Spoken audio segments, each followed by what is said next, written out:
What's happening, everybody?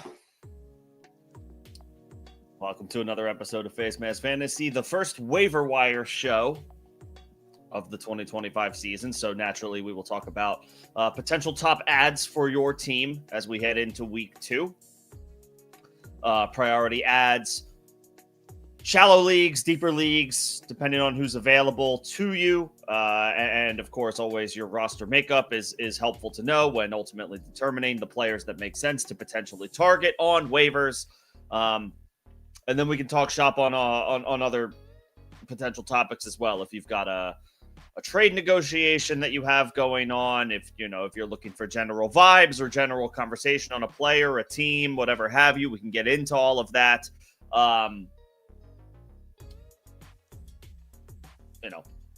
Outside of start sit, everything's on the table. This on this stream. If you want to share start sit questions, you can. I am in all likelihood not going to give much thought to them because it is just Tuesday. We don't have to start a lineup until Thursday at the earliest, and even then you're talking about 1 or 2 players tops. So I do encourage to hold start sit questions until Thursday when we at least have a couple of rounds of practice reports to lean on to go through. Is when we can truly get into start sit questions. So today, primarily waiver wire. If you've got trade talk, trade negotiations ongoing in your league, we can talk shop on that. And then, of course, a temperature check around the NFL in general and what the fallout may mean, which could help answer your question a little bit sooner. So I will go over the latest news and notes from around the NFL that we have after the fallout of week 1. And then we can get into it. Welcome in, everybody. Thank you guys for taking the time to hang out. I will be taking questions after I go through the news and notes. Whether you've been here before or this is your first time, just as a reminder, I just realized I'm a little far away from my mic. Sorry about that. Member questions and comments will get priority answers and responses. You may also get a little bit more from me in general. If you are a member, that is a perk of being a member of the channel. Super chats will also get priority responses to questions and comments. If you are feeling so inclined, you do not have to, but that would be a way for you to get your question answered in priority order. And then I will get to everybody else. So I just ask for some patience. As I work through notes and questions. Whether you are a member or not, if you are enjoying the dialogue, if you're enjoying the conversation of the stream in general, I only ask that you like the stream. That helps me out for algorithm purposes. Appreciate that in advance. The big injury news from this weekend, in all likelihood, is George Kittle going on injured reserve with a hamstring injury. He will miss at least 4 games. This coming after the 49ers are also dealing with Juwan Jennings being on the injury report. However, we got a pretty positive or a slightly more positive update on Jennings about a half hour ago that he has a chance to play in week 2. Again, he suffered a shoulder injury in San Francisco's week 1 game against the Seattle Seahawks. So the 49ers are banged up early. Christian McCaffrey, his practice report schedule is well documented at this point. Ultimately, it didn't matter. I think he led all running backs in opportunities this past weekend to the tune of the RB5 overall performance. Did not score a touchdown, but got high usage and did quite well with the opportunities that he got. They may need to lean on him even a little bit more. Ricky Pearsall had 4 catches for 108 yards. He's probably going to see increased usage after Kittle went down.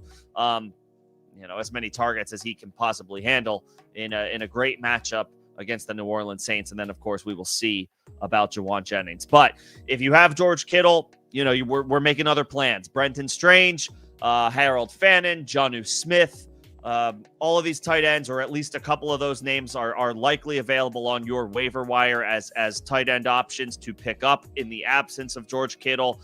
If you are the George Kittle owner, you probably shouldn't have too much competition for the available tight ends outside of, maybe the guy who has, or the person in your league who has David Njoku. And then I guess Evan Ingram, suffered an injury as well. if I'm remembering that correctly. Injured his calf in the fourth quarter. We'll see if Engram misses any time. So maybe there is a little bit of competition for the tight ends on the wire. And then, of course, we have to wait on the status of Brock Bowers, but I think we can be optimistic about him. It sounds like he would have been available to go back into the game had the Raiders needed him to. So it's just George Kittle and Evan Engram at the tight end spot from what I can recall. Strange, Fannin, Jonnu. I guess I would put Jonnu first just because I think he is, as of right now, looks like the clear number 2 option for Pittsburgh in the receiving game behind DK Metcalf. He ran more, and I'm going to use, Football Guys. They have a snap count tracker that is free.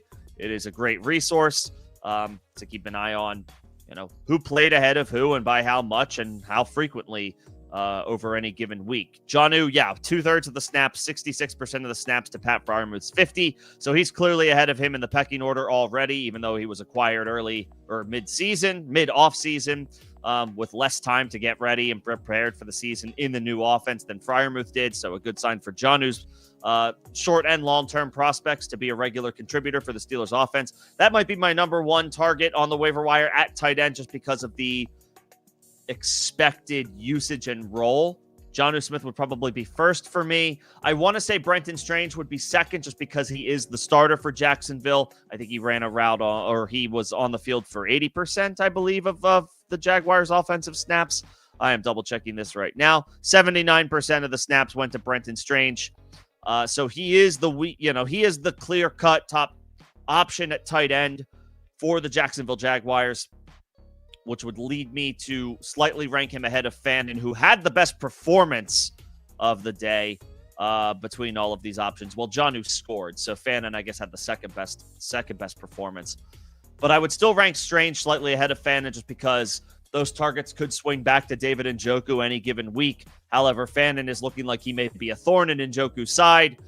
How many weeks, how frequently, how consistently is anybody's guess. We don't want to get too high or too low on any performances in week 1, good or bad, but Fannin's usage early on is encouraging for him. Maybe not so much for Njoku, but again, that could shift back to Njoku's way, any given week as the guy who I think we still rank ahead of him just because ahead of Fannin. Njoku was on the field for 84% of the snaps. Fannin, though, 72%. So that's a regular every down role. Maybe not quite every down, but he's a regular contributor on their offense already. Maybe not as a pure pass catcher every single week, but if he's out there for 72% of the snaps, that's about as close to a starter as you can get without actually being one.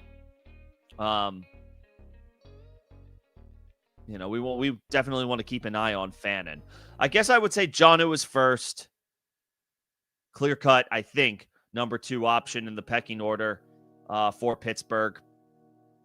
Then Strange. He didn't put up the numbers that Jonnu or Fannin did, but he was out there for 80% of the snaps, which is significant. I don't recall the target share that he corralled, but I think it was pretty solid. That game was also weirdly interrupted with a weather delay, a lightning delay, so similar to the Thursday night football game. Jacksonville and Carolina had I think an hour-long weather delay. Could have messed up the rhythm of the game, offensive flow. Maybe affected a guy like Strange, who I believe, again, led the team in target share. That's not going to stay the same every week when you have Brian Thomas and Travis Hunter at wide receiver, but Strange, solid participation, solid role on the offense. And then I would go Fannin third as your tight end options if you were somebody who lost George Kittle.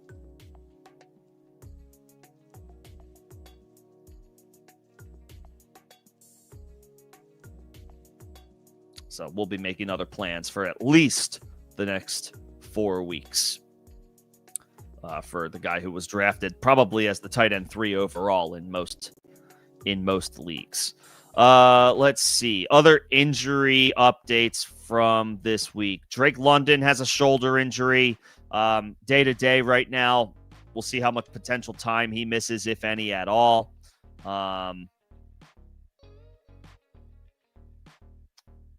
Let's see. Moving through. I mentioned Evan Ingram and Jawan Jennings. Yeah, so I guess those are the big injury updates with Drake and then Drake London day to day. His availability for week 2 is not currently known.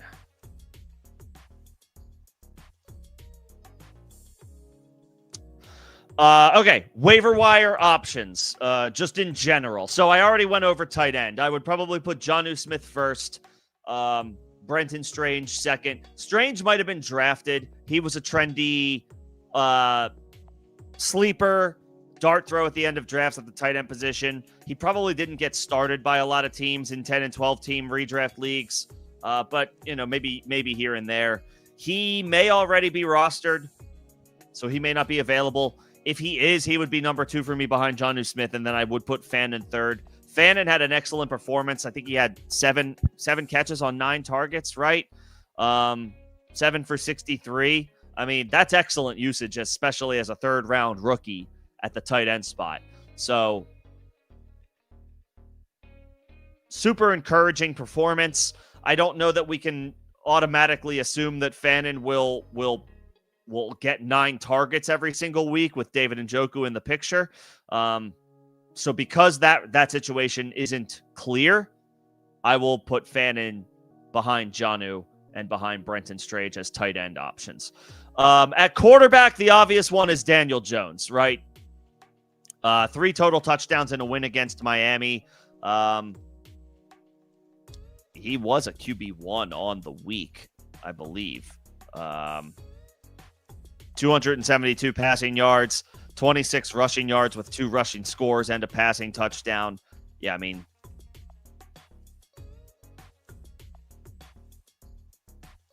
that's that's easily 20 plus points. That's a 25 point performance in standard scoring. I mean, you're going to take that every single time.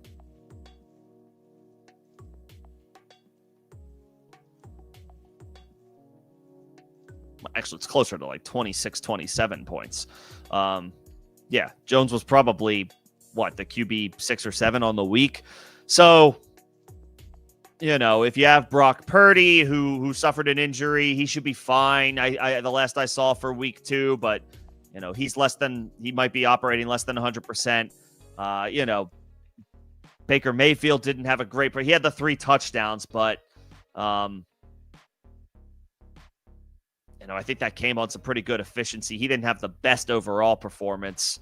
Drake May didn't have a great performance. Some of these other guys that got drafted at the end of drafts, if you're between a couple of different options, and you want to weigh alternate plans, Daniel Jones is at the forefront for the quarterback, for quarterback options. Michael Penix is also potentially on the right. He almost had 300 passing yards, but if Drake London and Darnell Mooney are both out, then I don't necessarily want to pursue that in shallow leagues. And then, of course, you could always go back to the well with reliable old man Aaron Rodgers, have 4 touchdown performance against his old team, the New York Jets. I believe they get Seattle at home this week on a 1:00 East Coast start, so an early game for a West Coast team traveling east. Could be another good spot for Aaron Rodgers to go back to the well. Not too bad. So I guess Daniel Jones, Aaron Rodgers, if you're looking to replace a quarterback in shallower leagues. At running back, it's probably Trey Benson had a decent showing behind James Conner. Dylan Sampson had 8 catches for 64 receiving yards. Quinshon Judkins did get signed by the Browns right before the weekend and is expected to practice tomorrow. However, his role is unknown at this time and how long it's going to take for him to ramp up. And then, of course, there's still potential for the NFL to discipline Quinshon Judkins for his for the off-field situation that he was dealing with earlier in the offseason. So Sampson is looking good for at least the short term if you need a running back boost. Trey Benson saw, I think, a third of the snaps behind James Conner.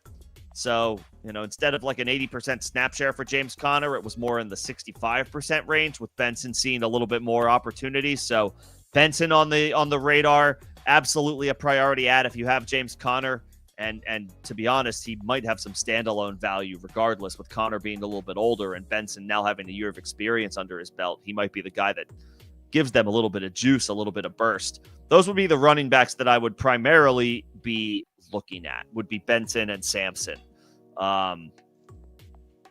If you do in fact need a running back. And I guess I'll throw Bishal Tootin in there as well. Tootin is worth a look in deeper leagues. Jacksonville traded Tank Bigsby to the Philadelphia Eagles. I admit I was previously intrigued by Tank Bigsby at his cost at ADP this summer. I wasn't sure if Travis Etienne would maintain his role. Tank Bigsby, does he get in there? Does he usurp carries a little bit? Not only did that not happen, but he got traded after the first week of the season. Bigsby was the one to go in Jacksonville's backfield, not Etienne. So I'll admit defeat on that one. Etienne looked really good after week one. We'll see if it's sustainable. We'll see how he does against a defense not named Carolina, but I don't want to take anything away from him. He had a spectacular performance against an NFL defense. If he keeps this up, he will have proven me very wrong over the course of this season. That being said, I think Bishal Tootin is now fast-tracked to see an increased role with Tank Bigsby firmly out of the picture. He only got 5 carries, Bigsby did, on Sunday, so it's not like he's giving up a ton of work that automatically can be soaked up by Tootin. But the fact that he is no longer in the picture at all can only mean that I would think Tootin's role as a primary change of pace guy behind Etienne is expanding. So, Etienne primary guy, Tootin in an emerging change of pace role with potential for more work as the season progresses. Bigsby now will go back up Saquon and presumably take over some snaps that would have gone to Will Shipley, but maybe Shipley picked up a more serious injury than we thought, hence the trade in general. So nevertheless, Bigsby out of Jacksonville, goes to Philly. Etienne appears to be reestablished as Jags RB1, and Bishal Tootin is the handcuff in that situation to own, I would think. Those are the running backs on the waiver wire to keep an eye on. And then, of course, if Quinshon Judkins didn't get drafted, now would be the time to go scoop him up now that he is signed. Although we may not see him for a few more weeks if the NFL hands down some type of discipline for his off-field stuff from the offseason. At wide receiver, I guess it's Iomanor for the Tennessee Titans. And I know he only had 2 catches for 13 yards, but he was on the field for 80% of the snaps. I think he ran ahead of Tyler Lockett for the Tennessee Titans, and he earned a 25% target share. Now, all of those numbers sound super juicy, and then you see the actual box score, and he only had 2 catches for 13 yards. You're thinking, why would I target this guy? Well, he had 7 targets, 5, so only 2 catches, so not excellent efficiency, but it was a very young offense. Rookie Cam Ward in his first career start on the road against a great defense in the Denver Broncos, he predictably struggled a little bit, but the Titans hung in that game pretty tough. They didn't win the game. Denver is a more talented team, but Tennessee hung in there and they did okay. Given how much was appeared to be stacked against them for Cam Ward's first career NFL start, they did all right. With some modified expectations, a young team going in and playing a much better team in their house, they did all right. Iomanor, already a full-time player for the Tennessee Titans, 7 targets. That's a quarter of the targets. The target breakdown distribution by Cam Ward, I mean, that's pretty damn good. I feel like this is a classic. He's going to fly under the radar. Nobody's really going to spend a ton of fob on Iomanor because he only had 2 catches for 13 yards. But if you're looking for some wide receiver help, some wide receiver depth, and you probably don't need to burn more than a couple of fob bucks to get him, Iomanor would be my pick at wide receiver. That would be the long-term play. The short-term play is Marquise Hollywood Brown. Obviously, Rashee Rice is in the midst of serving a 6-game suspension. That's now down to 5 weeks, 5 games with week 1 in the books. Xavier Worthy is also going to miss some time with a dislocated shoulder. So the Kansas City Chiefs are down their top 2 wide receivers for at least the next couple of weeks, probably. Hollywood Brown on Friday night against the Chargers got 13 targets.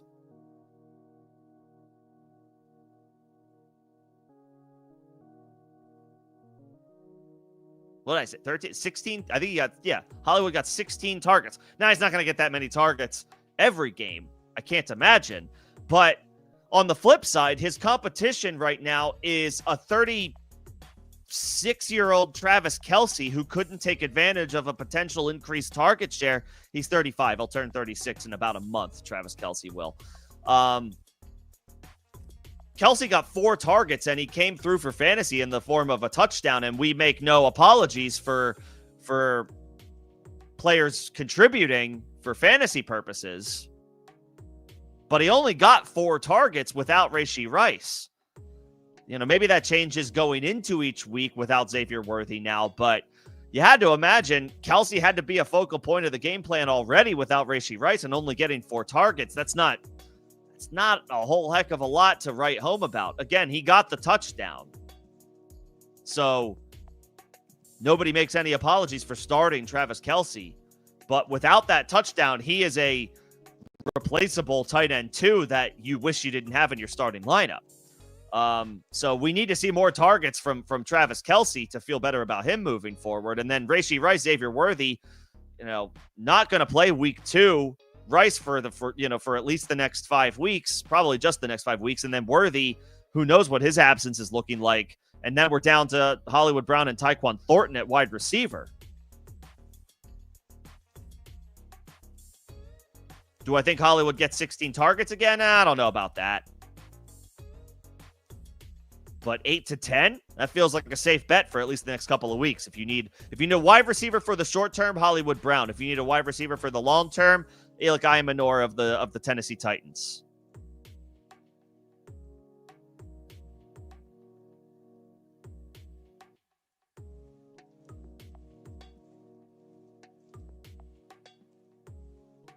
Kayshon Boutte had 100 yards receiving for the New England Patriots. So he's a little bit, going a little bit deeper. If you're looking for some consistency at wide receiver, he might be able to provide that in a thin Patriots receiver core. Calvin Austin, Ben Skoranek, both scored for Pittsburgh. Some deeper league looks. Cedric Tillman caught a touchdown. He's probably rostered in 12-team leagues, but he might not be in 10-team leagues. So he could be worth a look if you're looking for some help at wide receiver. So quick recap, and then I'll get into the comments and the questions. Quarterback waiver wire options, Daniel Jones.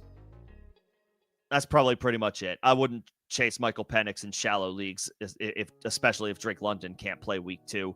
Running backs, Dylan Sampson, Trey Benson, Bishal Tootin. Wide receivers, Hollywood Brown,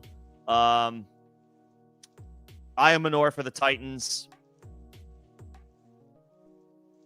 Cedric Tillman if he's available in 10-team leagues, and then going a little bit deeper, maybe Kayshon Boutte, Calvin Austin for the Patriots and Steelers respectively. And then at tight end, Jonnu Smith, Brenton Strange, Harold Fannin. I don't want to forget about Juwan Johnson. He had a great week 1. It's going to be impossible to trust that Saints offense week over week. But if Juwan Johnson's going to play all the snaps at tight end, which he probably should this year, Taysom Hill is not going to play. I don't think Taysom Hill's going to play at all this year as he recovers from a massive injury that he suffered late last year. So Juwan's going to get all the tight end opportunities at tight end. He will be a difficult person to trust week over week because we can't trust the Saints offense on a consistent basis just yet. However, was he at 100% of the snaps? Let's use Football Guys to check the New Orleans Saints. 99. I mean, yeah. So Juwan Johnson didn't come off the field. If the Saints play 75 offensive snaps in a game, Juwan Johnson's going to be on the field for 74 of them. So Sometimes it's like I'll just take the full-time player and hope that he falls into the end zone on just one throw. That's what we're looking for with dart throw deep shots at tight end. So Jonnu, Juwan Johnson, Brenton Strange, Harold Fannin, those are your options at tight end if you lost Kittle. Okay. That is a quick look at waiver wire options, either in shallow or deeper leagues. If there is a player that is available to you that I did not talk about and you have an eye on, let me know. We can talk shop. But first, I have to get to my members and any supers. I see Bobby. I see Batty. What's going on, guys? Thanks for stopping in. Thanks for popping by. I believe I got a new Nino signed up as a member. Thank you, Nino. Appreciate your support. And I got a super from Mark. Very much appreciated. Thank you. Thank you for your generosity. I will get to all of you guys first. Again, for anybody just joining, a perk of the channel, perk of being a member of the channel is getting your questions responded to in priority order, getting comments responded to in priority order. And if you send a super, that would also be a way to leapfrog and get your question answered out of order. Let's kick things off. But I did just go over, top waiver wire pickups, running back, Dylan Sampson, Trey Benson, wide receiver, Hollywood Brown, Aya Manor, Cedric Tillman, if he's available, and then going deeper, Kayshon Boutte, Calvin Austin. But if you need me to rehash any of those names specifically, Bobby, or if there is somebody I didn't name that is available to you, let me know, and we can talk shop. We can talk shop there. I do not know that I would automatically just drop Tyler Algier for some of these guys. He doesn't have a ton of standalone value without Bijan, but he is a good football player. It's not like Tyler Algier isn't one of those guys where you just grab him if you drafted Bijan. And then you just, if anything happens to Bijan, then you have the team's RB1. Algier is a good football player in his own right. He's buried because Bijan is one of the best running backs in the NFL. So it's hard to justify hanging on to Algier, especially if you don't have Bijan. But he is a good player. And I have to imagine he's going to have his weeks here and there, especially in games where the Falcons are able to run the ball a little bit more, which I think is what they want to do with this offense as Michael Penix they continue to bring him along. Remember, Sunday was Penix's, fourth career start in the NFL? He doesn't have a ton of experience yet. Bijan's going to get as much work as he can handle. I would think in that scenario, the backup running back gets a little extra burn as well. You drafted Tyler Algier. I would say, I imagine in the 11th round, somewhere around there, 11th, 12th round. That's not capital that I want to give up on after just 1 week. So I think I would just hang on to Algier. Giddens is interesting. What were Giddens' snap counts?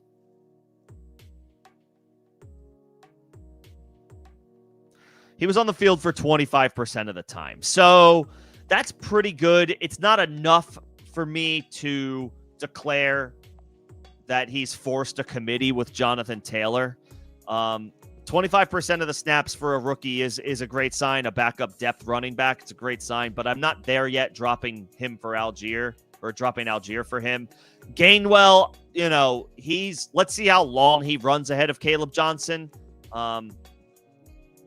And even though I think he led the Steelers running backs in snaps, it was Jaylen Warren who still led the backfield in opportunities. So I'm not chomping at the bit for Gainwell. Kareem Hunt, maybe, but I'll take the younger, fresher legs in Algier. So no, I would just hang on to Algier for now, Bobby. And then if you have Trey McBride, I don't want to roster a second tight end. You drafted Trey McBride probably in the 3rd round, maybe in the 4th round in leagues where tight ends slip or they slide for whatever reason if their ADP falls a little bit. It doesn't matter. You drafted Trey McBride to be your dude at tight end. There's no need to roster a second tight end when you have Trey McBride, when you have Brock Bowers. I would have said the same thing about George Kittle, but then he went and got hurt. But I don't like playing that game of, oh, well, George Kittle got hurt. I really wish I had a backup tight end on my bench. It's like, you can address that now on the waiver wire. We were operating, we're operating under the pretense, and obviously that's always a dangerous game, playing football, but what we're doing is always trying to swing for the fences, right? We're looking for as much upside as we can possibly get. Drafting a tight end super high and then trying to protect him with like another late round pick, I think personally is not the best use of resources. And yes, you could claim, well, it's a late draft pick, so like, who cares what the positional value is? If it hits, it hits. I am banking on drafting a tight end high and him being that guy. I'll take 2 tight ends for my roster if I draft 2 tight ends late. If both tight ends come late, if I draft them both late, fine. I didn't use a ton of resources on tight end earlier in the draft, so I'm taking 2. I'm taking 2 swings at dart throws instead of 1, and I'll see if one emerges over the other. If I draft a Trey McBride, that's my tight end. Full stop. And as long as he's healthy, there's not going to be another tight end that I feel comfortable starting over him. I'm just going to keep playing Trey McBride until I'm given a reason to take him out of my lineup, which ideally is just his bye week. And then he goes right back in there after that's over. So I don't mind having 2 tight ends on my roster if they are drafted late. Or one is drafted late and another one is a waiver wire pickup. If I draft a stud tight end, that's my tight end.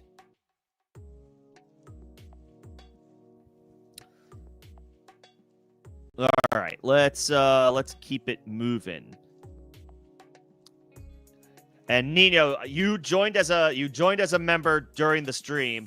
First of all, again, thank you for the support. Repost your question, and I'll make sure I can more easily find it, because your name will now be highlighted as a member, and then that way I can more easily identify your question. But that being said, I do see this, so I can grab. If this is your only question, I can grab this now. If you have Diggs already as your wide receiver, I can understand not wanting to double dip on, an offense that was kind of lackluster. So, if you want to diversify, if Cedric Tillman is there, that would be great. If Ayamanor is available, I would maybe consider him. Obviously, Butte was way more productive, but Ayamanor saw a really strong target share. So I'm not afraid to tell you guys I'm comfortable taking a swing on him, even though he just had 2 catches for 13 yards, because his usage was awesome. So I'm perfectly fine telling you, Ayamanor is a guy that I quite like taking a shot on.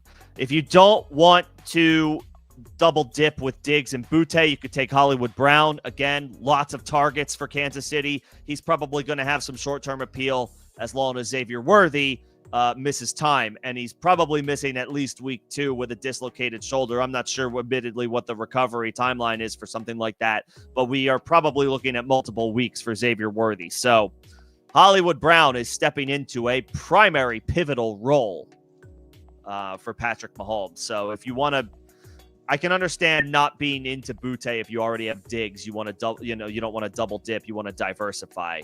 That would be fine with me. Hollywood Brown, Cedric Tillman, Elik Ayamanor, Calvin Austin look decent. Names like that.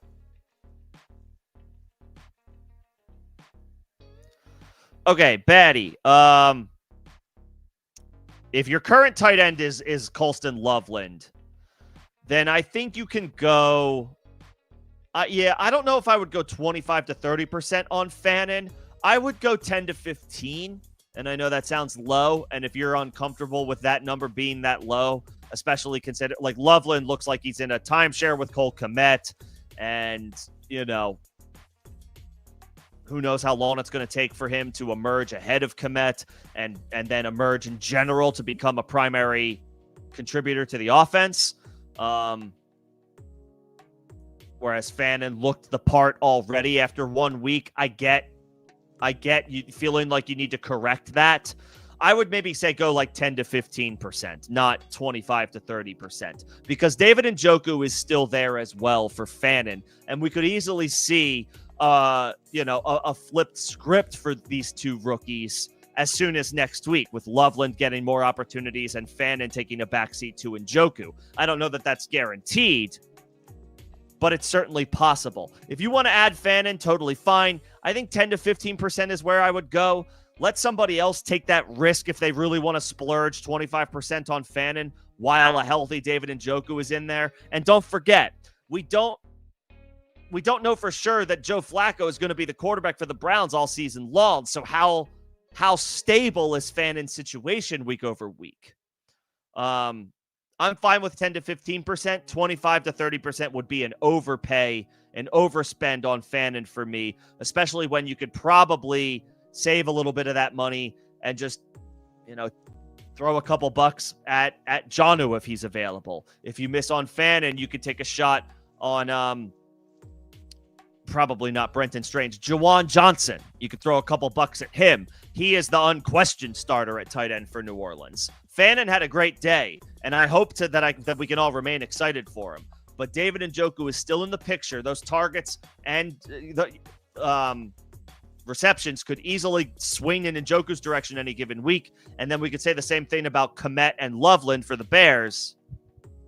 We could be having a different conversation about Loveland as soon as next week. 10 to 15% is fine. I wouldn't go higher than that.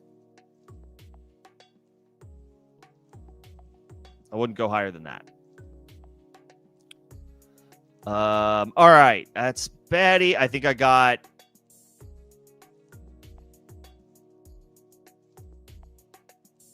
Let's see. I got Batty. I got Nino's question. Uh-oh. I lost my... Oh, shoot. 1 second. Oh, there we go. Yeah, I'm like jumping to fix my camera, and it fixed itself for me. Okay. Let's see. I got Nino's question. I got... let's see. I got another question here from Nino. You're thinking of doing Braylon and Hurts for Lamar? If you feel... So you have Chase Brown, you have Gibbs, you have Bill Krosky-Merritt, who already has a regular role for Washington's offense. So we can start starting Ja'Cory Krosky-Merritt. So you have Brown, you have Gibbs, you have Krosky-Merritt, and then you have depth options in Tracy and Marks, even though who knows how long Tracy is going to have that role for the New York Giants or have any type of role whatsoever. He wasn't good. The Giants in general weren't good on offense, so I guess I don't want to put Tracy down too much, but he did not have a good game. If you feel that strongly about Lamar and you can get him for Hurts and a handcuff running back in a situation where you don't have Breece Hall, I'm fine with that. I would just say as long as the person you're making the trade with isn't the Breece Hall owner. Don't do that person a favor by just giving them Braylon Allen it's a throw-in for you, but it's a valuable handcuff for them. If this person in your league has Breece Hall, I would ask for something in return to make it an even 2-for-2 swap, because you're almost doing them a solid giving them Braylon Allen. If this person doesn't have Breece and you're just looking to do Hurts and Braylon straight up for Lamar, that's fine. I don't have a problem with that. If you can get Lamar and you give up Hurts plus to do it, and the plus isn't like a super significant piece, then I'm okay with that. But if they have Breece Hall, get something back in return, because you'd be giving them a valuable handcuff. Moving right along. Mark, thank you again for the super. Appreciate that. Let's get into your trade question. Hunter and Bigsby for Dobbins and Zach Charbonnet. So some extra context would be helpful here, Mark. Scoring, roster makeup, how many wide receivers do you start? How many running backs do you start? Are there any special bonuses? Anything in your scoring in particular that I should know about? Especially because we're talking about Travis Hunter. Are there points for IDP, like individual defensive performances? Or is it just straight up, if he gets an interception, that's just good for Jacksonville's defense. Yeah, I would like a little bit more context. That being said, Hunter and Bigsby for Dobbins and Zach Charbonnet. You'd be giving up, in theory, the top player in this trade in Travis Hunter, at least the guy that was drafted higher than all of these guys, and a guy that is now firmly nothing more than a handcuff running back in Tank Bigsby. For Dobbins, who is currently a starter, he might not maintain that role all season long, but he's currently a starter for the Denver Broncos. And then Zach Charbonnet, who essentially led the backfield for Seattle on Sunday. I don't know how much that's going to stay a constant. I don't know that Ken Walker is going to be bottled up every single week like he was in week 1. I don't know that the usage will remain the same for those two. Let's see what the snap counts were for both Charbonnet and Walker. So Charbonnet got 58% of the snaps. Walker got 40%. It is just week 1. And Walker's reps were monitored in camp this offseason. They weren't running him out there every day. Charbonnet was the one that was getting first-team snaps for most of training camp. So it's not surprising to see him having gotten most of the run, most of the opportunities, or the majority of opportunities week 1. I don't know that that necessarily sticks. Charbonnet looked good. I think Charbonnet has standalone value, even if you don't have Ken Walker. I think Charbonnet is a very valuable handcuff and a guy that I would not be, even if he had a poor performance, I wouldn't be advocating dropping him. I think he's very valuable as a standalone asset, and he's critical if you have Kenneth Walker. So both running backs with a role, not a primary role, but with certainly a role that could flip-flop any given week. Dobbins because of RJ Harvey and Charbonnet because of Ken Walker. On the other hand, you would be giving up Hunter and Bigsby. Hunter, probably the best player in this trade. Bigsby, nothing more than a Saquon Barkley handcuff at this point. So I would say in a vacuum, I don't want to give up the best player, and that's Hunter. But, Mark, if you need running back help and you're solid at wide receiver already, I would be okay trading Hunter and Bigsby for Dobbins and Charbonnet because Dobbins and Charbonnet are both clear upgrades at this point over Bigsby. If you start 3 wide receivers and your wide receiver depth is a little weak and you like your running backs, then I would maybe say keep Hunter. But if your wide receiver depth is strong and you could use some extra running back depth and Hunter is expendable since you feel strongly about your other wide receivers, then I would be okay making the trade in a vacuum. If you would like to give me any more context, let me know. I'd be happy to take it and consider it with the question. But it depends on roster makeup at the end of the day. And I'll go ahead and extend this for anybody who has a trade question. When you ask a trade question, when you ask me a trade question, when you ask yourself a trade question, like, do I want to do this deal? Do I want to make this move? Do I really want to give this guy up to get that guy? Do I want to give up player A and B for player C and D? The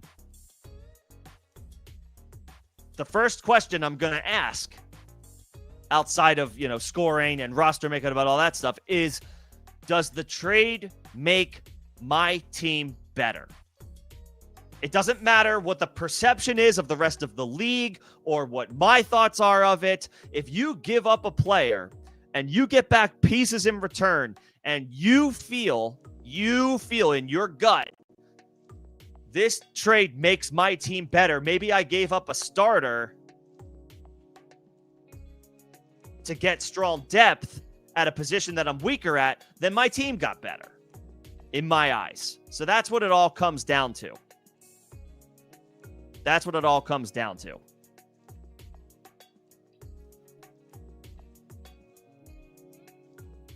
So appreciate the question, Mark. Thank you again for the super. And it's not too much time on one question because it's a paying customer and they're going to get the extra love for that. Bobby has another trade. Another trade question. Again, for anybody just joining, appreciate your patience. I am getting to member questions first. And priority responses go to them as a perk of being a member of the channel, or super chats You will get priority responses, and then I will get to everybody else. So I see your questions. I will get to them. Thanks for your patience. You're getting A.J. Brown and Chase Brown. You're getting A.J. Brown, Chase Brown, and Bowers. This is holy hell, man. Okay. You're getting A.J. Brown, Chase Brown, and Brock Bowers for Jefferson, Jacobs, and McBride. I mean, in theory, you're getting an upgrade from A.J. to Jefferson. You're getting an upgrade from Chase Brown, Josh Jacobs is a push.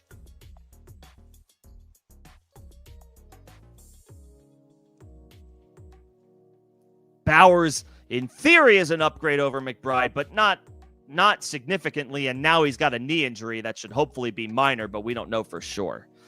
No, I would not do this trade, Bobby. I would not do this trade. A.J. Brown's awesome, but he's a downgrade from Justin Jefferson.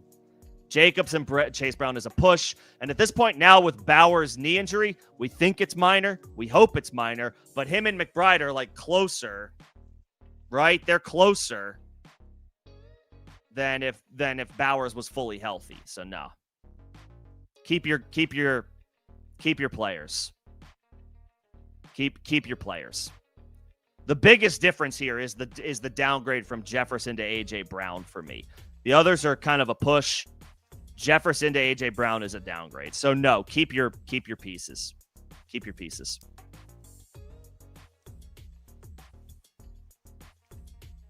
All right. I think I got all member and super questions.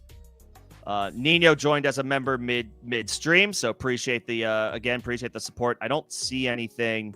I don't see anything else.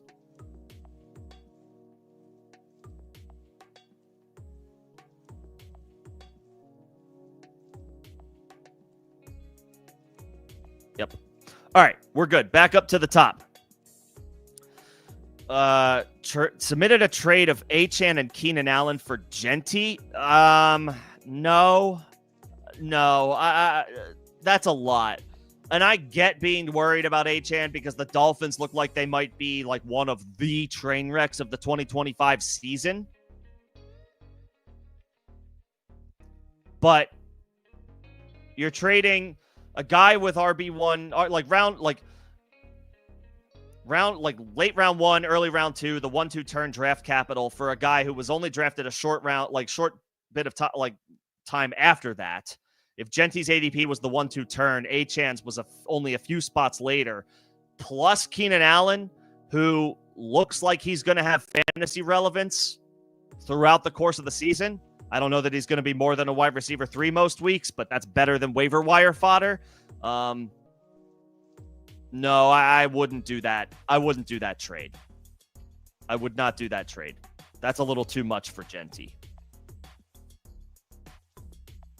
Yeah, that's a little too much for Genty. If you're that worried about Achane, at least try to get a 2-for-2 back. Because Achane and Keenan Allen both played well. And Genty was just kind of okay by expectation. At least ask for a 2-for-2. Like get a wide receiver, get a better wide receiver than Keenan Allen in the return, and then I might be more open to it. As far as dropping Kincaid for Fannin, no, I don't see, no, because Kincaid scored a touchdown. Kincaid did just fine on Sunday night. There's absolutely room for him to be a regular contributor in this offense, and if Josh Allen is going to continue to be the MVP that he is and play at an MVP level most weeks, then Kincaid is viable. And we saw it week 1 with the touchdown. No, I mean, if this was a sell high on Kincaid to upgrade to a different tight end, then okay, fine. But Kincaid for Fannin feels like a linear move. I would, a lateral move, whatever you want to call it. No, just keep Kincaid. I would just keep Kincaid.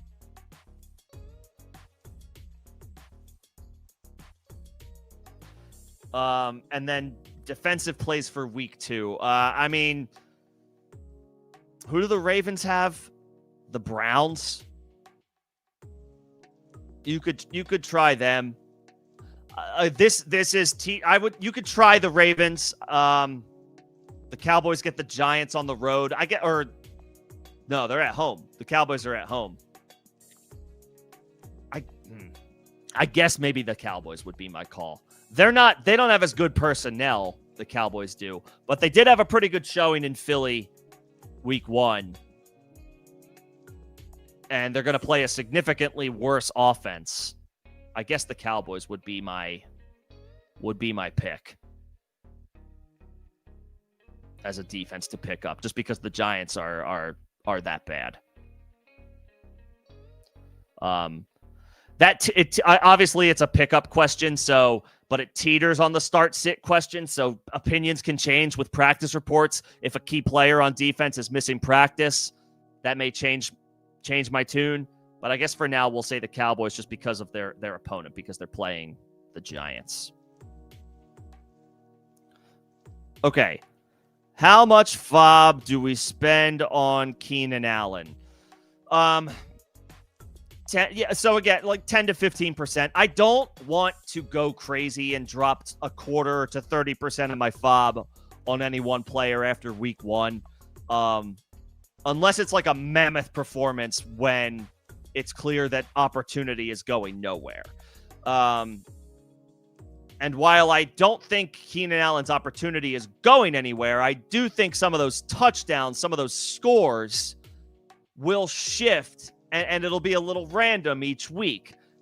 Ladd McConkey of all receivers was the one to not score a touchdown for the Chargers this past week. It was Keenan Allen and Quentin Johnston who got the scores. That's going to swing to Ladd here and there. And then sometimes it'll be Quentin Johnston who has a quiet week. Sometimes it'll be Keenan Allen who has a quiet week. I think they're all going to have fantasy value over the course of the season, but they may be difficult to predict week over week, although this does look like an offense that is going to throw the ball more than what was maybe previously thought coming into the year, which makes sense. You have Justin Herbert as your quarterback. Why not use him?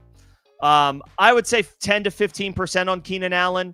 And then, of course, it depends on who you're dropping. So how comfortable are you dropping the player that you have to drop to get Keenan Allen?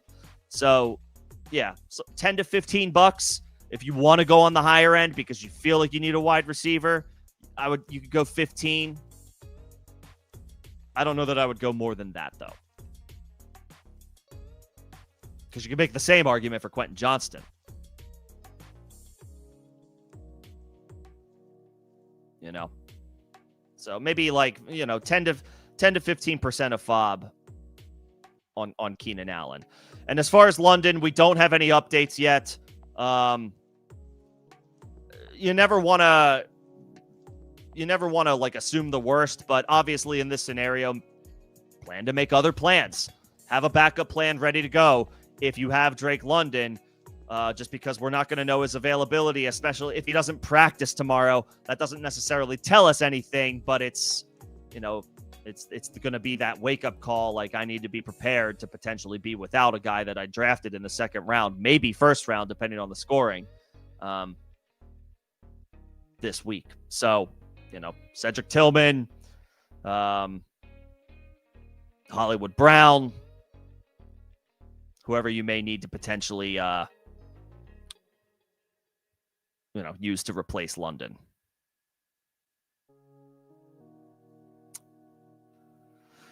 Let's see. Do you pick up the Rams defense versus Tennessee or keep Arizona versus Carolina? I would pick up the Rams. They've got a good pass rush. Tennessee had a solid showing against Denver. All things considered, they were 8.5-point underdogs, and I think they covered the spread, or they came close. I don't remember what the final score was for Broncos-Titans, but the Titans battled. They battled.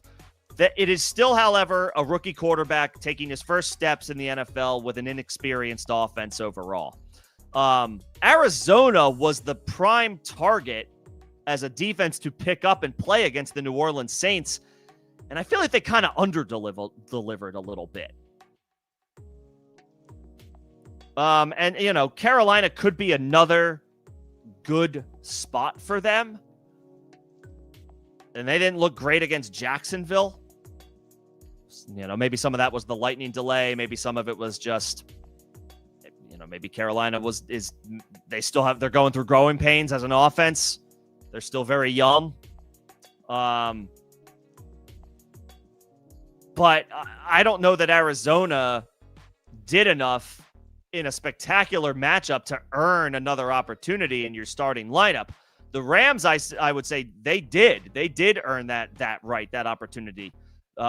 They can get pressure on the quarterback, and Houston's offensive line is bad, but I think I saw a stat that CJ Stroud was pressured on half of his snaps. I would think the Rams can, maybe not 50%, but I would think they can get another solid number of percentage of snaps where they successfully get pressure against a rookie quarterback now making his second career start. I'm good with the Rams. I'm good with the Rams defense this week.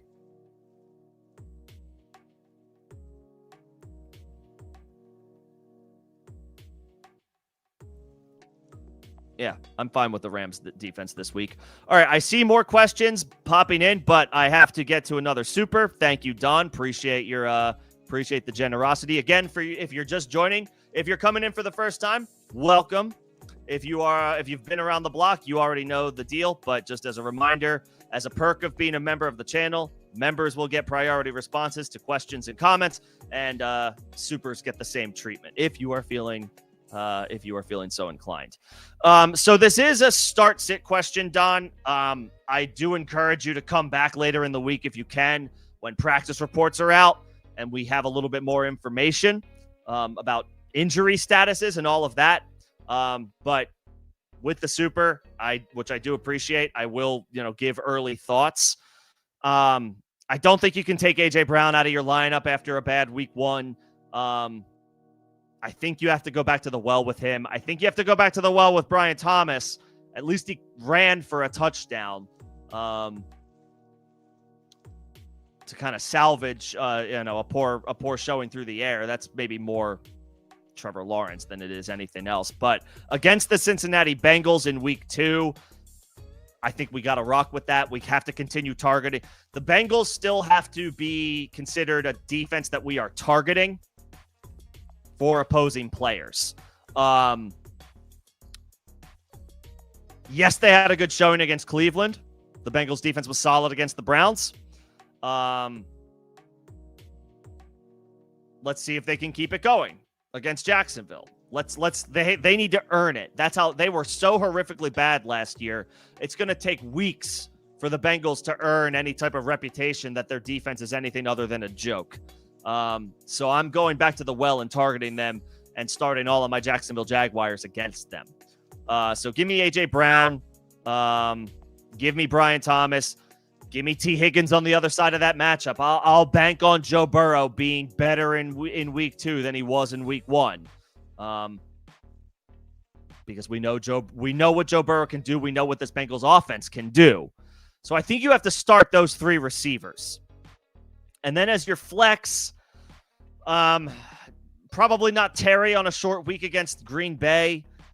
Jacoby Myers is a rock solid option. All he does is produce, especially if Brock Bowers is less than 100%. Myers might see increased usage. So again, we got to keep an eye on that. We got to monitor practice reports, injury updates, all that good stuff. If Brock Bowers is less than 100%, we think he's fine, but we don't know definitively yet. That would be a boost for Myers. Javonte against the Giants at home, in theory, looks really strong. You could play him. Bill Krosky-Merritt had a spectacular showing in his debut against the Giants. I think I would wait one more week on him on a short week on the road against a good defense in the Green Bay Packers. I would maybe wait a week. Sampson is solid, but I think they're playing the Ravens week 2, right? The Browns are, so it's a little tough to get behind Sampson, even though the 8 catches was very encouraging. I think you start those first 3 receivers, Don, Brown, Thomas, T. Go back to the well with the guys that you built your team around.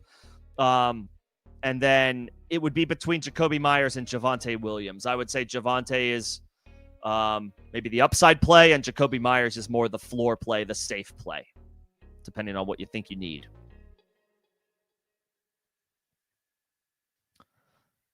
But appreciate the super, Don. Very kind of you. I would encourage you to come back earlier or later in the week if you can to finalize some of these thoughts. Just because we don't have practice reports yet for this week. But Brown, Thomas, Higgins, and then it's between Myers and Javonte, depending on ceiling versus floor. Would be my initial thoughts. Another super from Binks. Thank you so much for the generosity. Really appreciate that. You were offered James Cook for Egbuka. So it depends. Does it make your team better? How strong is your wide receiver core? Because Emeka Egbuka just had like the debut of rookies yesterday or on Sunday. 2-touchdown performance. James Cook had a really good week. And continued to, locked into a bell cow role for the Buffalo Bills.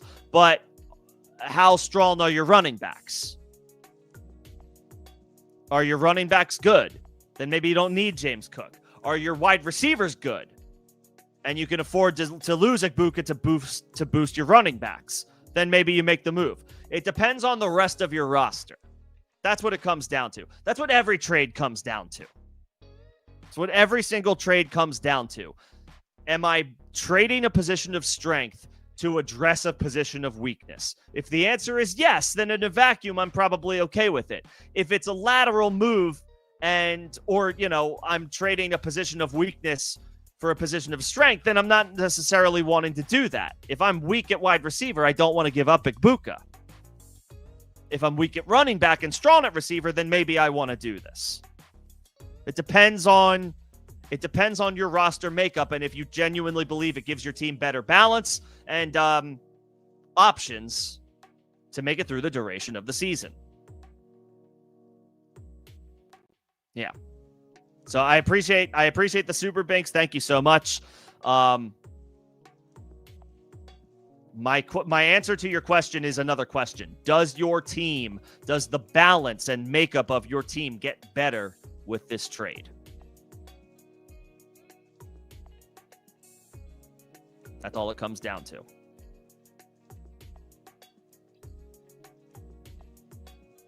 Yeah. Same can be said for everybody. Any trade negotiations, any trade conversations. Does the trade make your team better? If I'm trading a wide receiver and I'm strong at wide receiver and I'm addressing running back, good. If I'm weak at wide receiver and I'm trading a wide receiver, not so good. Not as excited about that. All right, back up to the top. I saw there was some dialogue in between some of you guys, so appreciate that. Always feel free to help each other out. Always encourage that.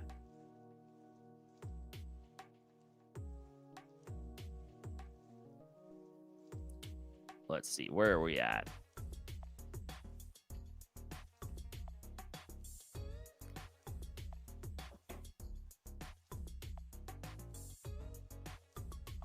Yeah. And I already answered the defense question. That would be that's the Cowboys as my question or my answer over Patriots and Ravens. But of course, we got to see practice reports. Let's see. Where am I at? Also, don't be fooled by false reporting. I don't know why people waste their time with that. But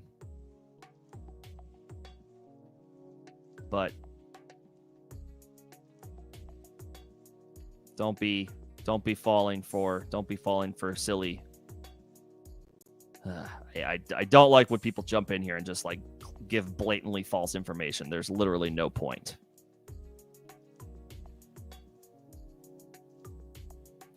So this, I think, is this in regard to Quinshon Judkins?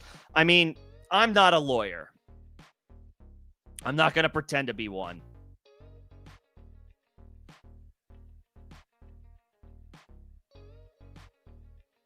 But what happened to did something happen to the stream? Are we all good here?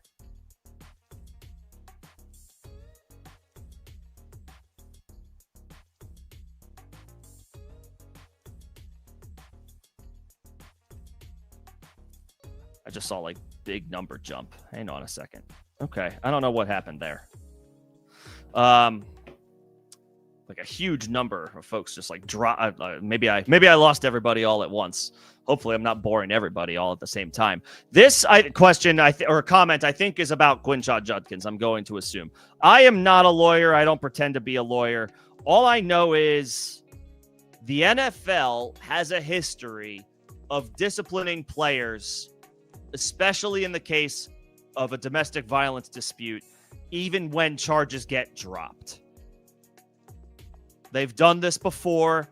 I guess there's a precedent that they want to set, and they feel the need to step in and hand down some disciplinary action. Again, even when charges get dropped. My best guess is that one, obviously the NFL is doing what they can to make it look at us. We're being proactive and poo-pooing a negative off-field situation, whether the player is directly involved or not. But the second thing is, I guess,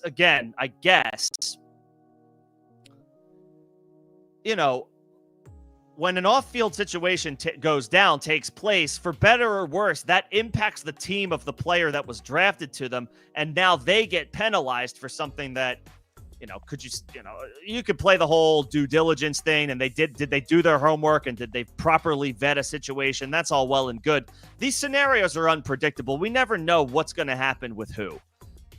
So maybe this is their way of it's like, yeah, the charges may have been dropped, but you hurt your team by not being available. And then, of course, I guess maybe that doesn't necessarily hold water because now we go ahead and suspend them. But it's like the NFL has a history of taking disciplinary action upon themselves, regardless of what charges get brought forward versus what get dropped. That's just how they've operated. That's how they've operated in the past.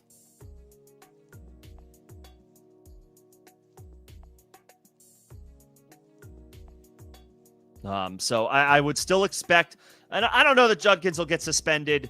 For the sake of his job and his role, I hope things work out. But it wouldn't be surprising to see him get hit with some type of suspension, and then we'll see from there. But he's missed, regardless of what happens, he missed all of training camp while this situation was resolving itself, and so now he's going to be a little bit more behind the eight ball whenever he is ready to participate and contribute. He's going to practice tomorrow, but how long it takes for him to get up to speed to be a regular contributor in the offense is anybody's guess. Jerome Ford was bad on Sunday, so maybe that fast-tracks things. But that's anybody's guess, with a rookie specifically. Would I trade Brian Thomas and Javonte for Bucky Irving and Jawan Jennings?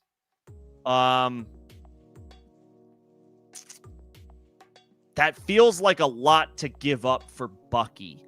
I have not been a huge proponent of Jawan Jennings throughout the offseason, and now he's got a shoulder injury that hopefully won't force him to miss any time, but it might. I already wasn't in on Jawan Jennings, and now he's already picked up an injury, so that's an even further downgrade for me. Bucky is awesome. Bucky Irving he rocks. But Bucky Irving, for what I think it's essentially, a 2-for-1. That's how down I am on Jawan Jennings.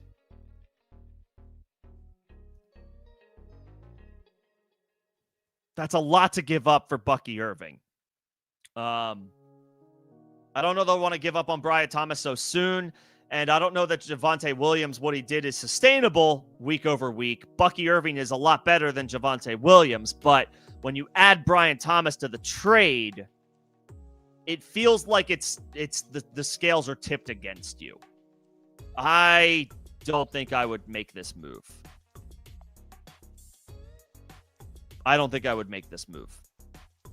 If you can do Brian Thomas for Bucky straight up, then I'm a little bit more interested. But Javonte Williams for Jawan Jennings, I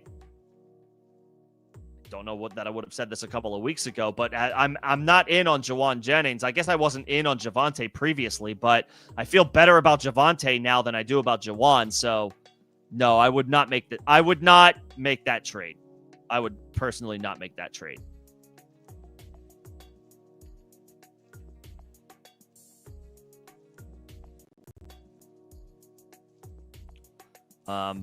Butte might be a start versus Miami in deeper leagues. They are a pretty terrible secondary. Trade Addison and Sampson for Worthy. Okay, this is a dynasty league. I think. I assume this is dynasty because you're talking about trading a draft pick. Trade Addison and Sampson for Worthy and a second-round pick in 2027. The question is, do I like Worthy more than Addison? I don't know that I do.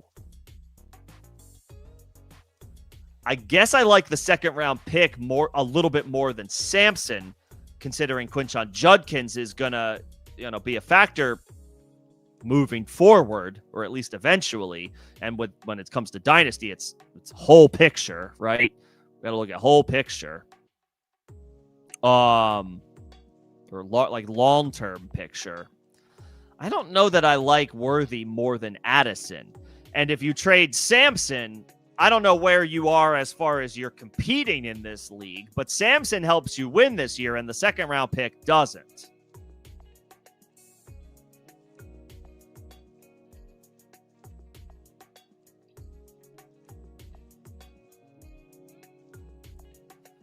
If you're a top, I'll say this. If you're a top 2 or 3 team in your league, then I wouldn't do this deal because Addison is coming back after 2 more games. And Sampson has a role right now. Worthy just got hurt. And his timeline to return is currently TBD.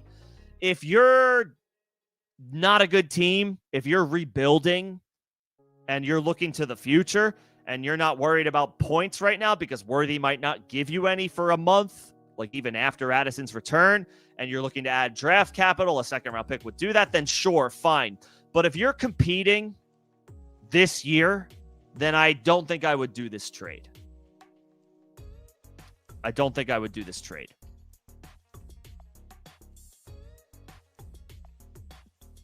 Yeah. Because Addison will be back in week 4. And he's healthy. Worthy's not. Sampson helps you win this year. The second-round pick doesn't. If you're a contender, don't do the trade. If you're not a contender, then I'm okay with the trade. Let's see. I got another super from Carlos. Appreciate it, Carlos. Thank you for the support. Trade Bowers and Keon Coleman for Tyreek Hill and Trey McBride? No. I can't believe I'm saying this. But no. Keon Coleman looks like he might be a focal point for Josh Allen. Tyreek Hill just came off of a 4-catch, 40-yard performance. His quarterback looks awful, and now Tyreek Hill is back in the news today for another alleged domestic dispute. I don't know if that has any bearing on his short-term availability,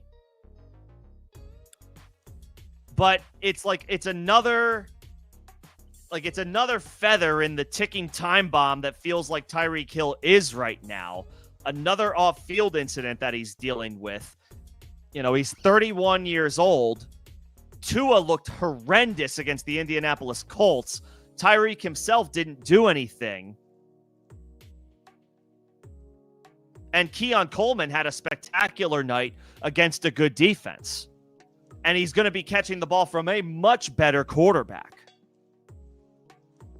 than Tyreek is, unless bearing a trade, unless Tyreek gets traded back to Kansas City or whatever. And that's even if the Chiefs even want him, given his advanced age and now more off-field issues going on with Tyreek Hill.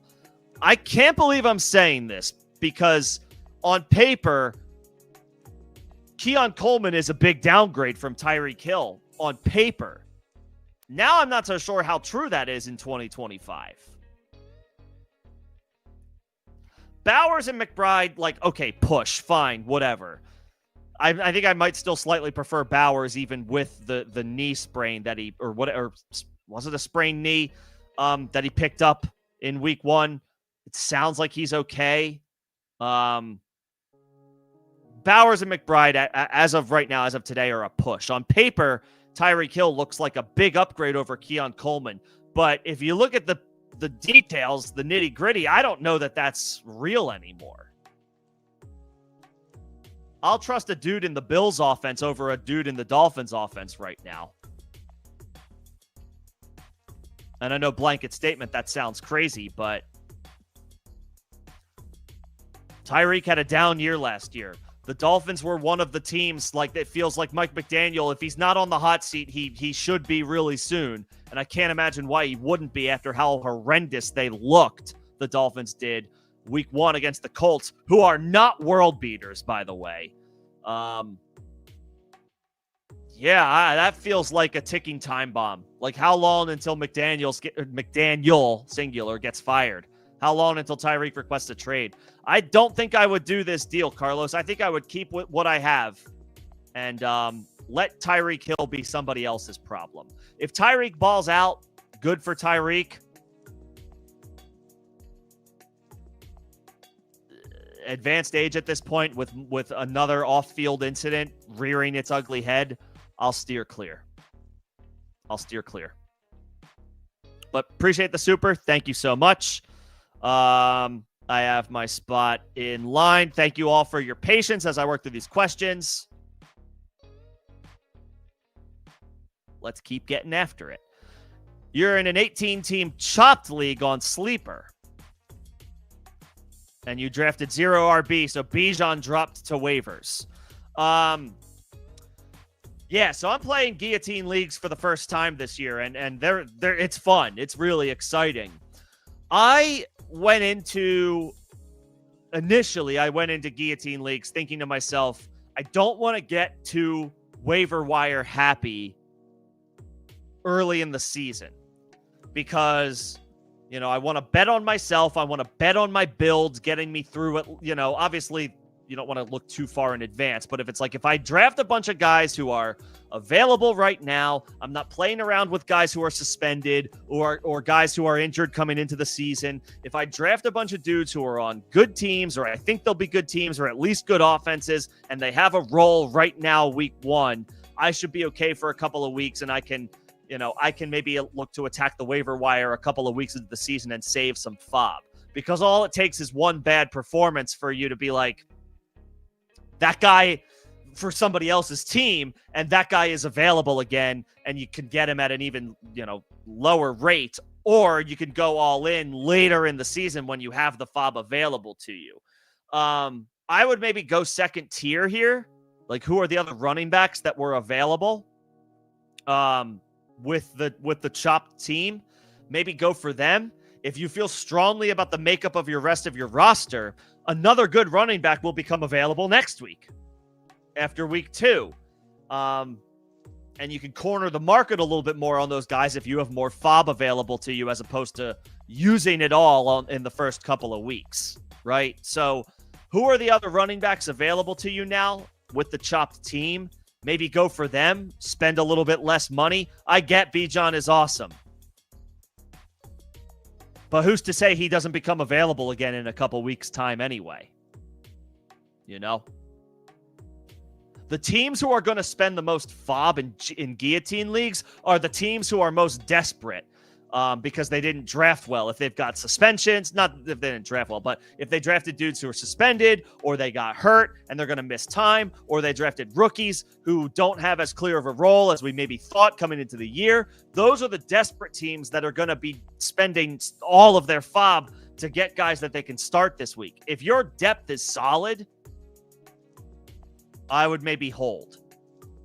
Get a lower priced guy that can help you out at running back and spend bigger later. That's what I'm thinking. But I really like these guillotine leagues. They're a lot of fun for anybody who hasn't done them before. And they're not new, but they are new to Sleeper this year. Sleeper added them as a as a format that you can play on their app. So I joined a couple of them, and they are fun. I successfully made it through to week 2 in both. Okay. Yeah, so I did kind of go over my thoughts on the tight ends to replace Kittle. Jawan Johnson is totally fine. What did Hunter Henry do this week? Because I know the Patriots passing attack was not. He had 4 catches for 66 yards. That's actually pretty good for Hunter Henry. I mean, it's good for anybody, but Hunter Henry has not had huge yardage outputs over the course of a season for a while. So, good for Hunter Henry getting 4 for 66. Is Jonnu available? I don't know if Jonnu's available. If he's not, that's okay. We could go back to the well with Jawan Johnson, although they're playing San Francisco. I just thought about that. They're playing the 49ers, so that might not be the best matchup for him. Is Brenton Strange available? They're playing the Bengals. I would love to target that. If Strange is not available, the Browns get the Ravens. I don't know that I want to play Fannin in week 2 against Baltimore. I don't know that I want to play Jawan Johnson week 2 against San Francisco. Jonnu, if he's available, I would be okay with that.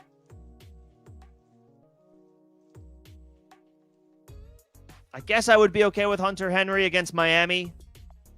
And if Brenton Strange is available, I would be okay with him against Cincinnati. We're trying to target weak defenses, not strong ones. Baltimore and San Francisco, I'd rather avoid. So maybe not Jawan and maybe not Fannin this week.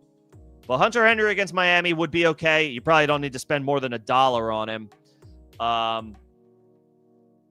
Brenton Strange would be okay if he's available against Cincinnati. And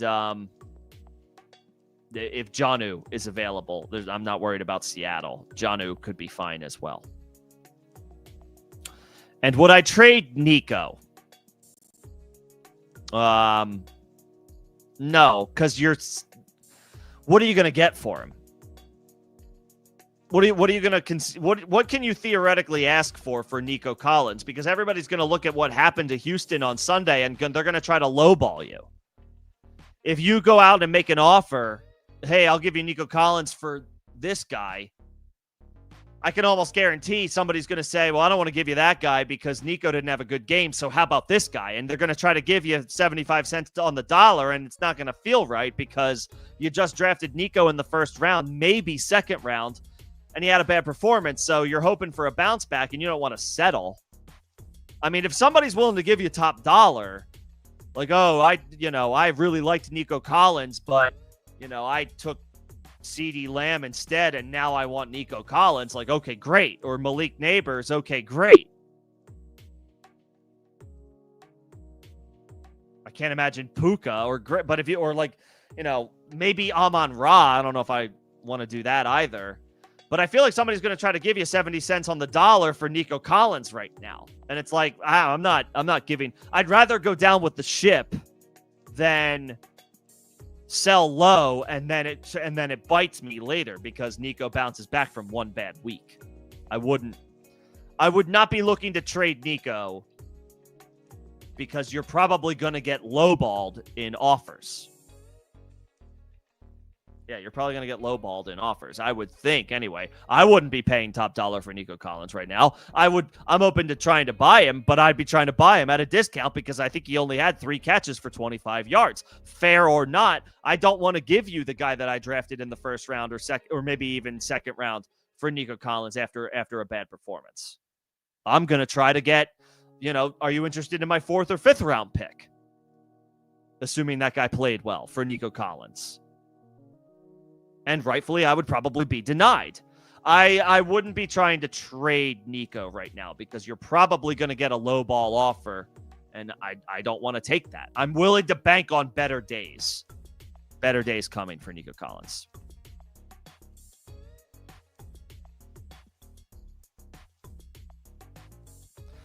Full PPR, point per first down, and kick returns. How much FOB would I spend on Wandale or Calvin Austin? So Calvin Austin had a nice day for Pittsburgh. 4 catches, had the touchdown. I missed what Wandale Robinson did over the weekend, admittedly, just because Washington handled their business against the Giants and they didn't do much of anything. What did Wandale Robinson do? 6 for 55. Okay.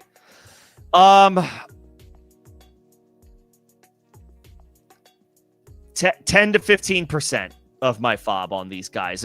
You know,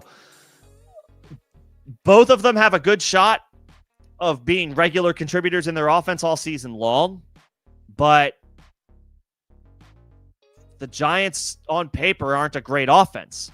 And for Pittsburgh, I mean, Aaron Rodgers had his 4 touchdown game. That was great. Are we going to see that sustained passing attack all season long from Aaron Rodgers? And will Calvin Austin be a primary, regular, consistent beneficiary of that? Or is DK going to get the score some weeks? Is Jonnu going to continue to get scores as, you know, presumably the number 2 option in the offense? Is Skoranek going to get going to get a touchdown here and there more frequently than Calvin Austin? And then does Pat Freiermuth rediscover some old magic over the course of the season? 10 to 15% on either one of these guys. I don't want to break the bank for wide receiver 4s and 5s. And while these guys are rock solid NFL players, their consistency and fantasy contributions are probably going to be up and down. I would say 10 to 15% of your FOB on guys like that. 10 to 15%. All right, where am I at? In full PPR, do I prefer Achane or Bucky rest of season? I want to say Achane. But I guess the answer might be Bucky, just because Achane, I think, is one of the most talented players at the running back position that we have in the NFL. But the Dolphins are trending toward being that bad. So if you're worried about them being that atrociously bad, it's fine to have Bucky over Achane. I would say it's really close, though, because I think Achane is such a good talent, such an upper echelon talent, that I think the quality of team that he's on doesn't matter as much. And he's going to catch the ball if they're trailing. If the Dolphins are losing games, Achane is their, you know, he's their receiving back. He can catch 6, 7, 8 passes a game. So if you want to just go with Bucky based on the Bucs are a better team than the Dolphins, that's fine. I don't fault you for that. But the gap is not big because I think Achane is the superior talent.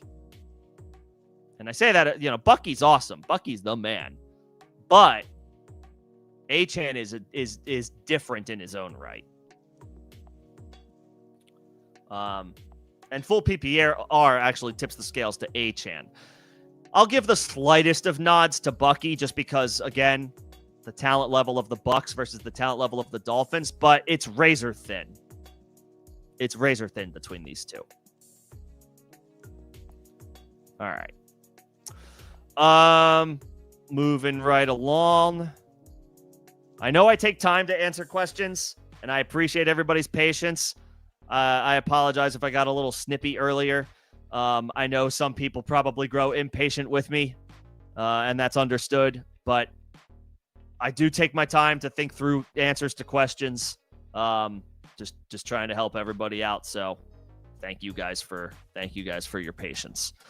Second waiver priority, Sampson, Coleman, Johnston, Butte. So it depends on your roster makeup. Are you strong at wide receiver? Then target Dylan Sampson. Are you strong at running back?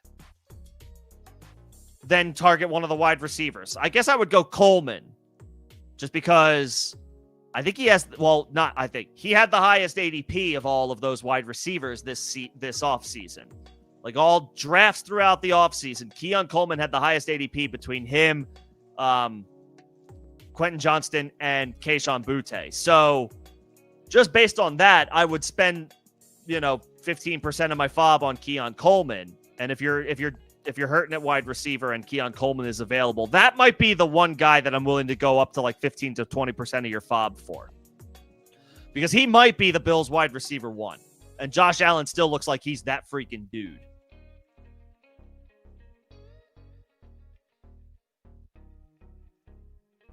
But it ultimately comes down to, are you super strong at wide receiver? Like, are you strong and deep at wide receiver? Then target Sampson. Are you strong and deep at running back? Then target Keon Coleman. Whether it's waiver wires, whether it's a waiver wire or a trade, target the position that you think you need help at. And just go from there. That goes for anybody. You know, Dylan Sampson might not make sense as a waiver wire pickup for you if you have Bijan Robinson and, you know, you got either Chase Brown or Kyron Williams at the 2-3 turn, and then maybe you drafted I don't know, maybe you got like some depth guys like Javonte Williams or Travis Etienne late in the draft. And then and then maybe another guy like a rookie or something. If you've got like 4 dudes where you're like, I feel great at my running back spot, then you don't need Dylan Sampson. At least not right now. Obviously, injuries can change the name of the game, but we're looking to improve our team as it currently stands, not based on what could happen.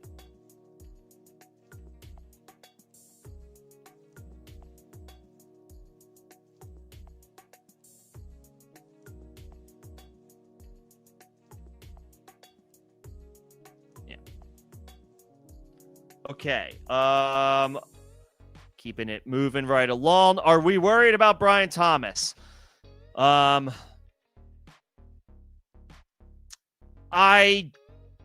do I say this? I'm not worried about Brian Thomas because Brian Thomas is awesome. I am worried from the perspective of Trevor Lawrence might just be an average at best NFL quarterback and nothing more. And so getting there at the end of the day with results for Brian Thomas might feel like pulling teeth. But he is an awesome football player in his own right. And in theory, Trevor Lawrence shouldn't have to do that much to get Brian Thomas the football, because Brian Thomas is going to get open. So I don't want to overly worry about Brian Thomas. I understand the concern. I would say it's more on Lawrence than it is on Brian Thomas. So I think I want to hang on to him. I mean, you can try to trade for Drake London, but what we don't know is how serious is this shoulder injury.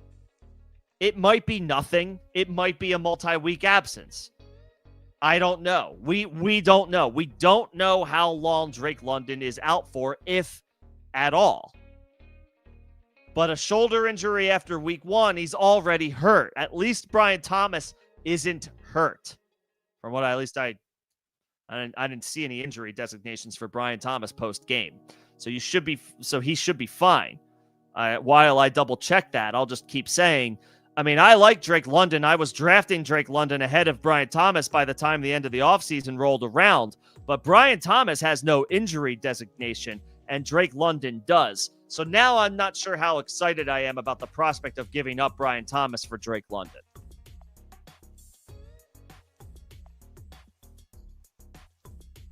I might wait a week.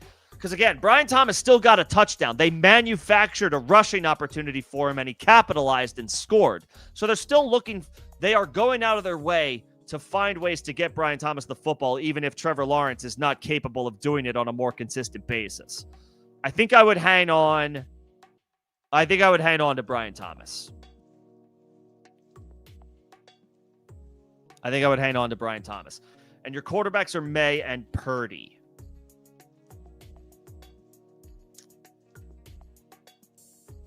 Do you drop them? Do you drop one of those two for Jones, Rodgers, Penix? So I like Daniel Jones, but actually they are playing. I want to make sure I preface. They are playing the Denver Broncos this week, and that is a tough matchup, even though it's at home. Purdy's on the road against the New Orleans Saints, but he's on the injury report. Well, he could be on the injury report. And then Drake May had a bad showing against Vegas, but he has a chance to get right against the Miami Dolphins. I am generally someone who, when it comes to quarterbacks, I will give it a week or two before I pivot off of the guys that I drafted. Because Drake May could totally come through against that Dolphins defense. I mean, Daniel Jones cooked him. Daniel Jones had a 3-touchdown performance against the Miami Dolphins. I would think Drake May has a solid chance to have a really good game and a much better showing than the one he had week 1 when he gets to play the Miami Dolphins. So I may stay put for one more week. I would think in your league, even if those 3 dudes get scooped, there's going to be another guy on the waiver wire next week that's a little bit more appealing than maybe he is right now, especially if somebody who's on a current roster could get dropped. Now, all of a sudden, it's like, oh, wait, this dude's available on the wire. Now I can sit tight with the guys that I drafted, and I'll just wait for that guy next week. And maybe Jones gets picked up and has a mediocre showing against Denver and then just gets dropped ahead of week 3 again anyway. And then you know, at least you get a bad matchup out of the way before you revisit that potential adding him. I might wait one more week before I drop either May or Purdy, before I take any action. And now Purdy obviously has a little less appeal with George Kittle going on injured reserve, but I think Purdy's a solid quarterback. I think he can come through for you for fantasy purposes with guys like Christian McCaffrey and Ricky Pearsall, and then other dudes are going to have to step up, of course. But I think I would wait before I drop Purdy. It's a long season, and he will get Kittle back. So I think I want to hold. I would probably start Drake May this week. And if he has a bad showing against Miami, then you can drop Drake May.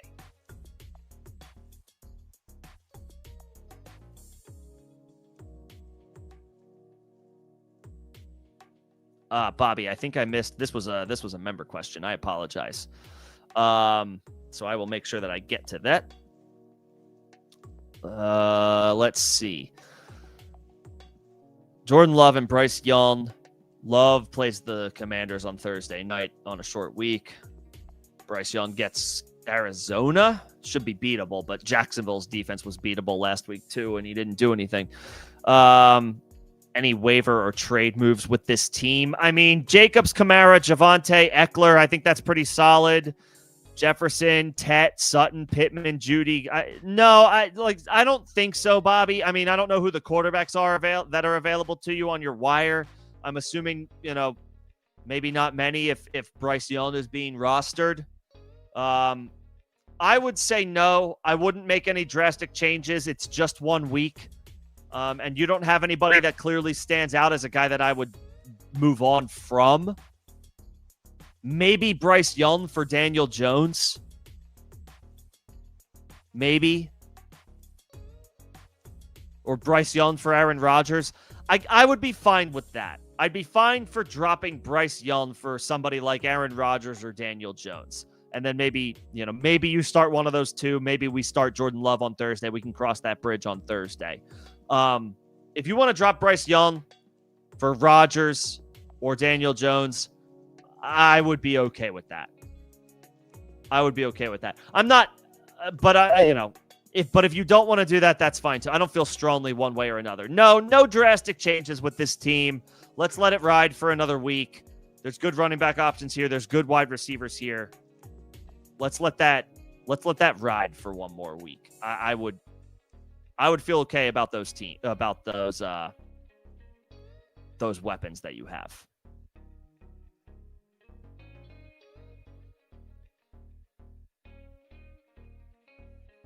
Yep.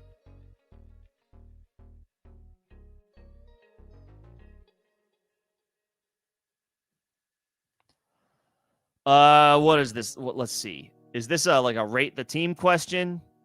Dan, I'm trying to see. Oh, this is your team name? You're looking for a team name? All right. I have to think about that one. I will come back to that.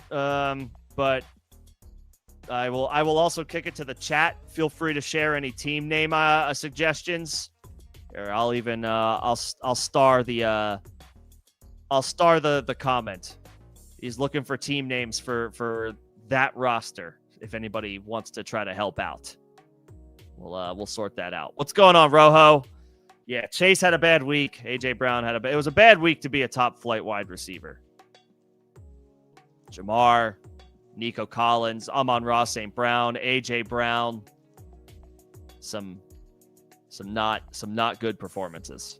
Some not good performances from the top flight wide receivers. It's okay. It happens. We'll keep it moving. 12-team full PPR. Trade DeAndre Swift and Bill for Amari and Hampton. No, that's too much. That's too much. I like Amari and Hampton. He didn't have a great game against the Kansas City Chiefs. The Chiefs have had a pretty good run defense for the past couple of years. It's the first career game, so I won't hold it too much against Hampton. But 2 running backs for 1, both of whom appear to be starters for their teams.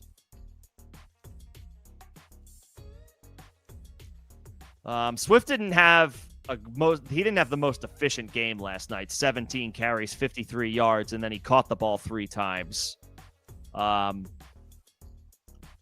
that is a good defense in Minnesota, and he saw 20 total touches. DeAndre Swift did. I don't know that that's going to remain the same all season long, but 20 touches is 20 touches, and then Bill Krosky-Merritt, I mean, he looked great, right? 10 for 82 and a touchdown. Might already be the primary runner for Washington. I wouldn't do this 2 for 1 to get Amari and Hampton.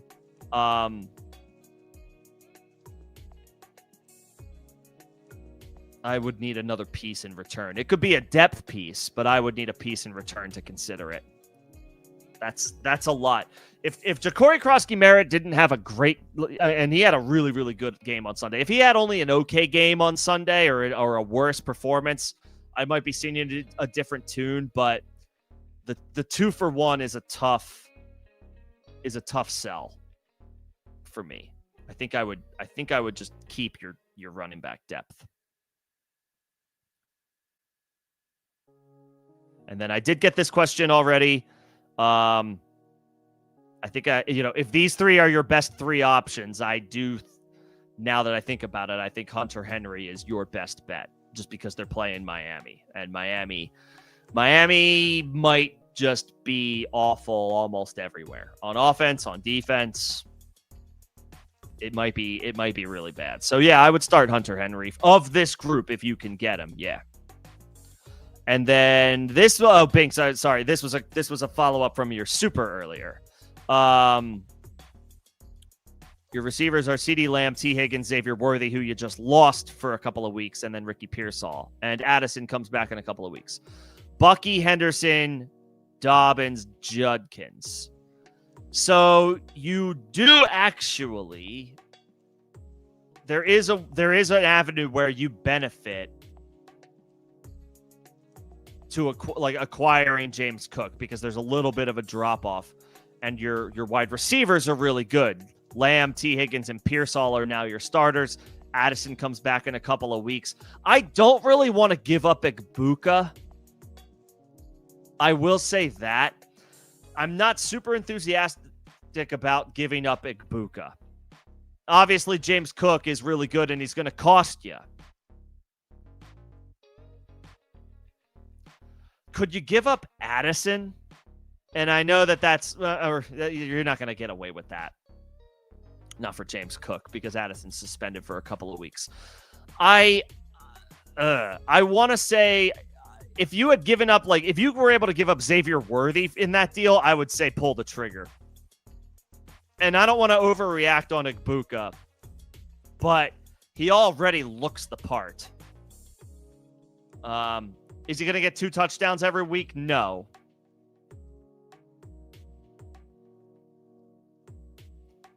But, how many targets did he have? It wasn't that many.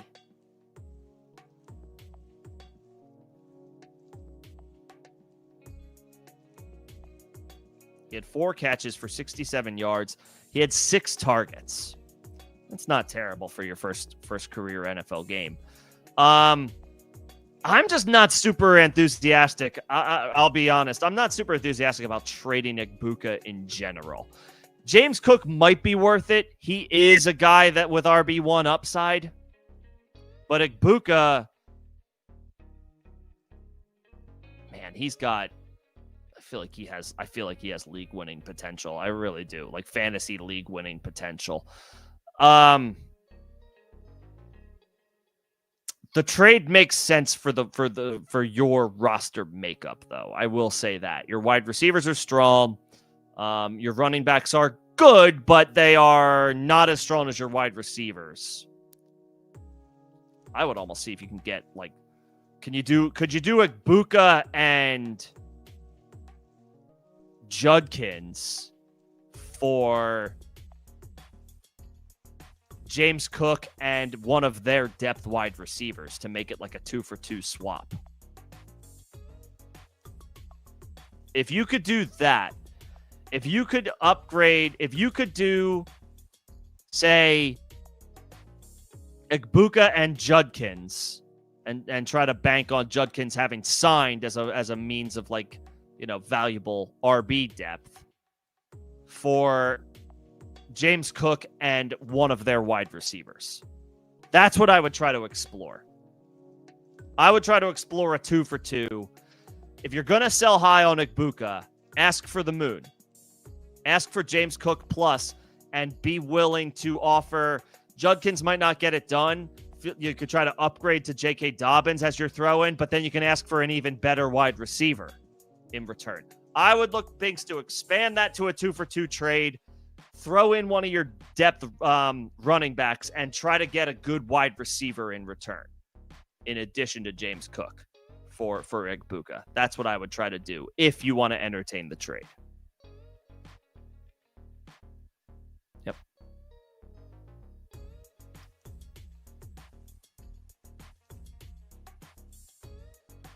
Let's see. Rojo, Dynasty questions. Always happy to talk shop with Dynasty. Burrow, Penix, Caleb Williams, Geno Smith. How many firsts for Penix? Yeah, I don't want Tua. A 26 first is interesting, but I just don't want Tua outright. I mean, I would ask for Penix. I mean, he's a young second-year starter with upside. He's 25. That's a little older for a second-year quarterback, but he could still play 8 to 10 more years and nobody would bat an eye.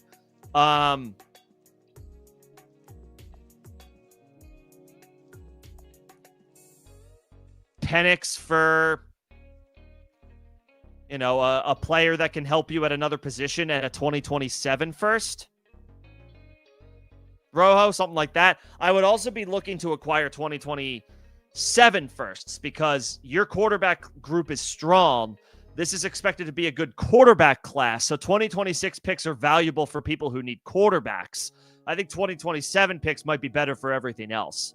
So if you don't feel like you have a need at quarterback and you can flip Penix for something, I would look to get a piece that can help you this year and maybe get a 2027 first. With an eye on giving yourself flexibility to if you can, to make a move to trade up to try to get Jeremiah Smith or one of the other big prospects of the 2027 class. Would be my first thought as far as a offer for Penix. I would need a 2027 first and a player that can help me this year. Yeah. And I'm definitely not going for Tua. I do not want Tua in any dynasty format. I mean, it might be we might be reaching the end. And I'm not wishing anything. I want Tua to have a healthy career and continue to have an opportunity to play, and hopefully he plays well. But it's been pretty up and down for him between performance and health over the past couple of years. And This past Sunday was really ugly. I don't want Tua. I don't want Tua in any dynasty formats. Let's see. As far as the flex spot, so Rojo, I would probably, we got to see practice reports. I might be giving Bill Kroski one more week on ice because he's playing on a short week on the road against a good defense. I was hesitant to start him this past week, and he went for 82 yards and a touchdown. So, he said screw you, and delivered. So if you fired him up and played him, congratulations, kudos. That was a ballsy call, and it paid off for you. This might be a tougher spot for the rookie on the road against Green Bay on a short week. So I don't know that I want to play Bill. Seattle is on the road against Pittsburgh. That's a tough spot, although Breece Hall did look good on Sunday. So maybe there's hope for Sharby 1. I am trademarking that, by the way, but everybody's free to use it. Zach Charbonnet, henceforth known as Sharby 1, for all of the opportunities that he took ahead of Ken Walker. I'm not declaring Walker is done, but just having a little fun with nicknames. I guess my default answer might be Swift. Who are the Bears playing? The Lions on the road. Ugh. I don't like that either. I'm going to have to think about that one, Rojo. The answer might be Charbonnet, even though the matchup doesn't look great on paper. The answer might be Sharby 1. But if you can come back on Thursday, I'll give a more definitive answer when we have practice reports and injury updates and all that good stuff. Tight end premium. And before I get started on this, we're at the end of the chat. I think I got everybody's questions. Appreciate everybody's patience as I work through those questions. Special shout out again to members and those who were kind enough to send supers. I appreciate it. I appreciate the support very much. We are at the end of the chat. That doesn't mean I'm done, but I am just letting everybody know at the current moment there's not going to be as much of a wait time. So if you have any questions, now would be a time to get them in, and you'll get a bit of a quicker answer now that we're at the end of the chat. How much FOB am I dropping on Fannin and Jawan Johnson in tight end premium? So I said 10 to 15% in as a blanket statement. If it's tight end premium, maybe go to that 15 to 18% range. Here's the thing, though, with these two names. Fannin is going up against the Baltimore Ravens week 2. That is a different animal compared to the Cincinnati Bengals. The Ravens are a tougher unit, and they're going to probably come in pissed off because they lost that. That was a great Sunday Night Football game, right? Wasn't it, between the Bills and the Ravens? That was an excellent football game. But I promise you, nobody is thinking that way in Baltimore's organization or facilities right now. They are probably fuming that they lost that football game. They're going to come out, I would think, with some type of vengeance to beat the crap out of the Browns. I imagine they're taking it out on them this week. Sorry, Cleveland. No disrespect, but I feel like they're in a tough spot against a very motivated Baltimore team. And Baltimore's defense, again, different beast compared to Cincinnati. So I don't know that I'd be chomping at the bit to start Fannin, much less pick him up. And then it's a similar story with Jawan Johnson. Obviously Jawan has the yeoman share of opportunities in New Orleans as the clear top dog at tight end because Taysom Hill's probably going to miss all of the entire season. But they're going up against San Francisco, and they have a good defense. So those are two tough matchups. Jonnu Smith, if he's available, he might not be, would be a guy I feel a little bit better about. Hunter Henry, it was brought up earlier. I mean, he's been underwhelming the past few years, but they're playing Miami, and Miami looks awful. Miami might be, they're like a rich man's New Orleans Saints, and no offense, Rojo and all Saints fans. The Saints actually they battled against the Arizona Cardinals, but the Saints are devoid of a lot of talent right now, and it's almost by design. They're looking toward the future. The Dolphins have an offense where they're presumably trying this year, and they look like they don't belong. If I had to pick between the two, I'd rather be the Saints. At least I'm tanking with a purpose. The Dolphins might be one of the worst teams in the league, but they're like putting their best foot forward to compete this year. I'll take offensive players going against the Miami Dolphins defense, and that's Hunter Henry. So if he's available, I might like him more than a guy like Fannin or Jawan Johnson. And then again, Brenton Strange, he may not be available. He might have been drafted, but if he is available, he didn't have the numbers don't pop off the page, but he did have a strong, snap count, and I think he led the team in target share, if I'm remembering correctly. I'll look that up right now. Jacksonville Jaguars team targets. Or he wasn't. He didn't lead in target share. He was tied for third. Which that makes sense. Travis Hunter and Brian Thomas were ahead of him in opportunities. But he did get 4 targets. It's not bad for a tight end.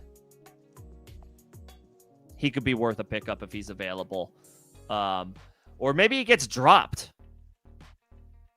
because he didn't have a huge game, and somebody might just be looking at the box score and not necessarily the snap counts. Keep in mind, this is just a general blanket statement for everybody. When you're looking at players to consider dropping in favor of somebody on the waiver wire, don't necessarily just look at the box score. Oh, he had 4 catches for 20 yards. That's such a mid-game. Yeah, it is. But were they on the field for 80+% of the snaps?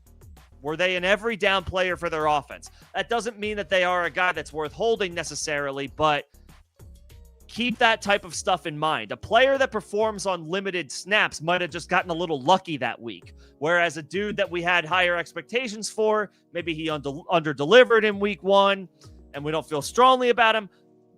He only had 4 catches for 20 yards. But look at the box score. Did he play 75, 80% of the snaps? Okay, that means he's a full-time player, and things should turn around eventually. Just in theory. Just like before you officially make a drop, before you officially decide on this is the player that I want to cut in favor of somebody else on the waiver wire, just double-check the snap count. And make sure you're not doing something like giving up a player who saw 100% of the snaps and maybe just got a little unlucky with production. If it's a guy who had 4 catches on 20 yards and he only played 55, 60% of the snaps, okay, yeah, fine. You can let him go.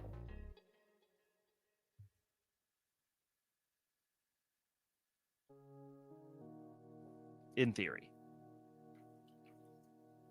Jawan, Schultz, Fannin, Fant, Higbee. This is slim pickings. Well, first of all, Likely is not a bad dart throw to take a shot on to pick up because his absence shouldn't be much longer. And you may end up needing him sooner than later. And in theory, he can be a tight end 1 when he returns.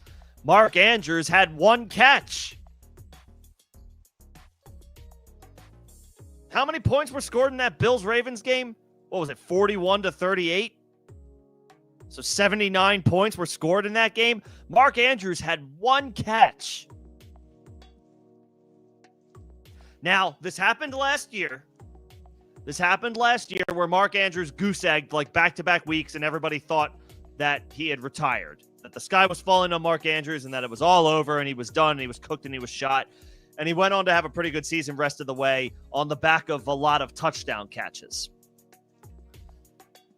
So, on one hand, you don't want to overreact because we saw Andrews get off to a horrendous start last year and he picked it up later. The difference, though, between last year and this year is Isaiah Likely was healthy from the jump last year, and that contributed maybe to Mark Andrews having some low outputs the first couple of the games of the season. Now Isaiah Likely's not playing, and Mark Andrews is giving you nothing. So I would say Likely should be a target for you.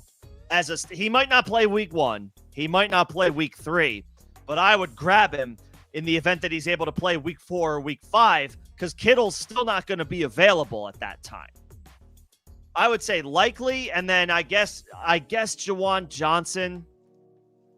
I don't like the matchup against the San Francisco 49ers, but at least they're at home. So I guess he would be my pickup. Jawan Johnson would be my pickup. And he had a nice day against Arizona. Again, San Francisco better than Arizona. But, I mean, 8 for 76. That's damn good.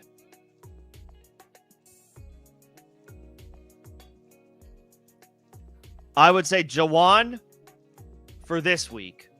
And I would say also throw 5% of your FOB, maybe even, a little bit more on Likely, because he's a dude that could give you some production week 3, week 4, week 5, whenever he returns. And maybe rest of season, to be honest, if Mark Andrews is shot. I don't know if he's shot. I don't know if he still has anything left in the tank. But one catch on 5 yards in a game where 80 points were scored and Isaiah Likely didn't play is not a good sign. Jawan and Likely. I would grab both. I would grab both. And Rojo's got a rebuild in Dynasty that you're working on.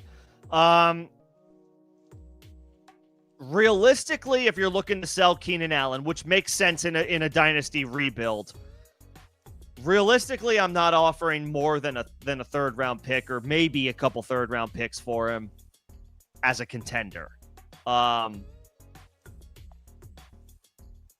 You get a 2nd round pick out of Keenan Allen if you wait for a couple more weeks and he has a couple more really good performances.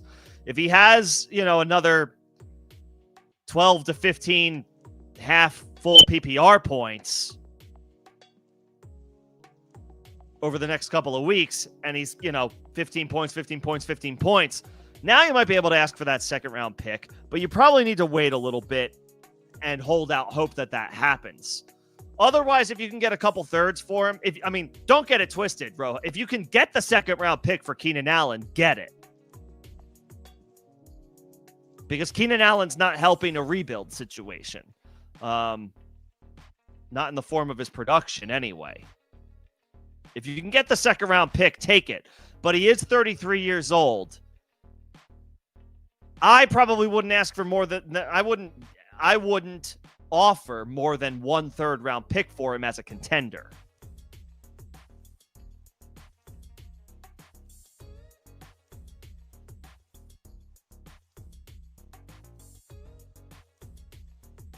Yeah, if you can get the 2nd round pick, get it. If you can get 2 3rds, take it.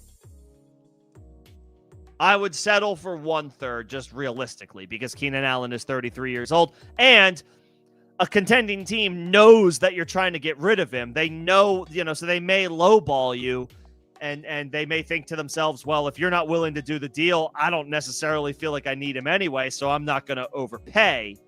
I'm just, giving you the thought process from the other side. If you can get a 3rd round pick, I might just take it. If you can get more, sweet, awesome. But for a 33-year-old wide receiver, you might not be able to. Javonte, so this is a start-sit question. Javonte against the Giants or Kamara against the 49ers. In a vacuum, I would probably say Kamara. Javonte's coming off a very strong performance against the Eagles. Keep in mind, Jalen Carter was kicked out of that game. So that affected the Eagles' defense and their run defense a little bit. Not taking anything away from Javonte, but the dynamic of that game did change right from the jump when Jalen Carter was ejected. Now, the Giants are not a good team. They have a solid defensive front on paper, but they're not a great team, so Javonte should be fine. Kamara at home against a good 49ers defense, but the 49ers offense might be banged up coming into this one. They're already going to be without Kittle.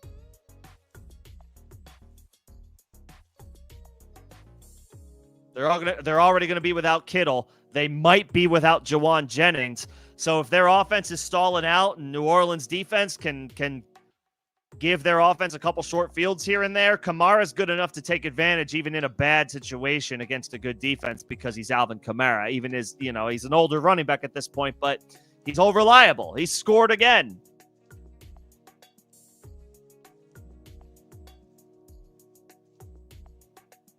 This past week. I lean Kamara.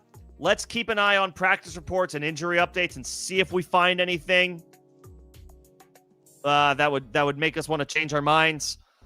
But if you can only play one, I would bank on Kamara, and let's see if Javonte can do it a second week in a row before we go to him. But it was a great showing for Javonte against Philly, week one. He's definitely worth hanging on to and keeping an eye on for at least the next couple of weeks, at minimum. Who knows? There's going to be situations in week 2 where it makes sense to start him, and maybe if he has a good game, maybe by week 3 we're all starting him. Who knows? But yeah, I would slightly lean Kamara between the two. Yep. All right, got a couple more questions here. Appreciate everybody again coming in and hanging out today. Thank you guys for taking your time, thinking enough to come hang out for a little bit. Hopefully this was helpful. I will be back on Thursday ahead of Thursday Night Football. So any start-sit questions, especially those that pertain to the Packers-Commanders matchup, I am happy to take. On top of anything else that you guys may need. I will be traveling this weekend. So Saturday, Sunday, start-sit streams will be on hold this week. I'll try to make myself available in Discord for anybody who needs some start-sit help. If you are not a member of my Discord, you can join for free. Second link in the description of this live stream and all videos and streams on the channel. I will try to make myself available over there prior to week 2 kickoff, but I will be traveling this weekend, so I will not be around for the streams, but I will make myself available in Discord. And you could leave comments, questions in the form of comments on existing streams and videos, and I can get to them as I'm available as well.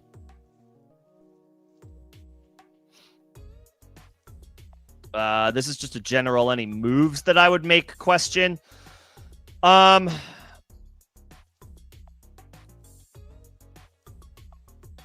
If I were to do anything here, and I'm not necessarily advocating for it, but you can't sell Christian McCaffrey, but you could dangle Devon Achane for a significant wide receiver upgrade if you want. And you could ask for a running back in return because that's how good Devon Achane is. Evans and DJ Moore. DJ Moore had a solid game. He had a decent game. Evans had a meh game. I guess I would, if you were to do anything, and again, I don't know that I'm advocating for this, you could look to dangle somebody like Achane for a stud wide receiver, and I would ask for a depth running back in exchange. You don't necessarily have to do anything this week. You could let it ride for one more week and see how you're feeling after the dust settles. But the rest of this group is solid. Who do the Bucks have this week? Because you have the Baker. You have the Baker Evans stack. They get the Houston Texans. There's nothing scary about that matchup. Houston's got a solid defense, but they just let Puka Nacua go for 10 for 130 or something. Puka is obviously a psycho. He's incredibly good, but Evans is a Hall of Famer in his own right. He's older now at this point, but I would give it. I would wait a week. Let's not hit the panic button on anything specifically. But if you were to revisit trades, I mean, as much as it hurts, well, I guess you could also add, you could, whoever your running backs are on your bench as well, look to upgrade at wide receiver if you can. Use running back if you have depth running backs to try to get another wide receiver. Give yourself some extra flexibility. But that would also depend on your bench makeup. And yeah, the Jalen Carter suspended for one game. This is pretty consistent, actually, with how the NFL handles. I know it seems weird. This is actually pretty consistent with how the NFL handles their disciplinary actions. If they eject a player from a game, that's almost considered their suspension. They already missed that game, and then it's just we fine them and we move on. We've seen this before. I'm trying to remember what a specific example is, but generally, an ejection from a game is viewed as the NFL as having served a suspension already, and that's just how they operate.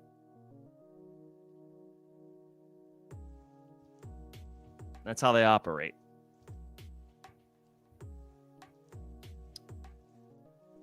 All right. I think I got all questions and comments.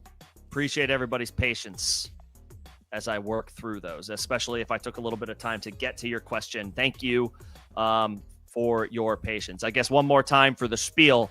You can avoid the line. You can jump the line moving forward to get questions responded to and questions and comments responded to faster in priority order.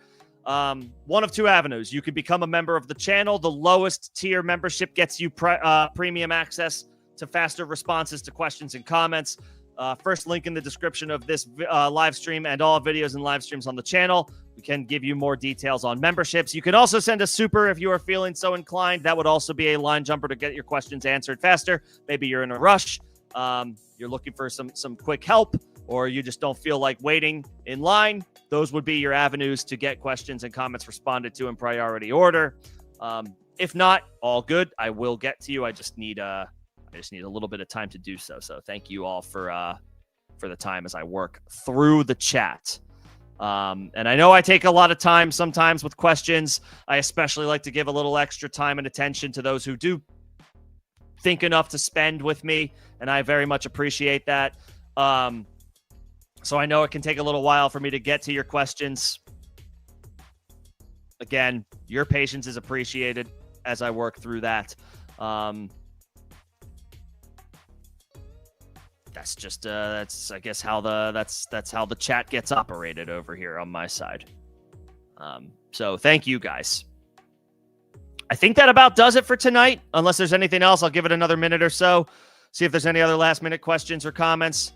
But we are at the end of the chat. So I will say for now, special shout out to all of my members.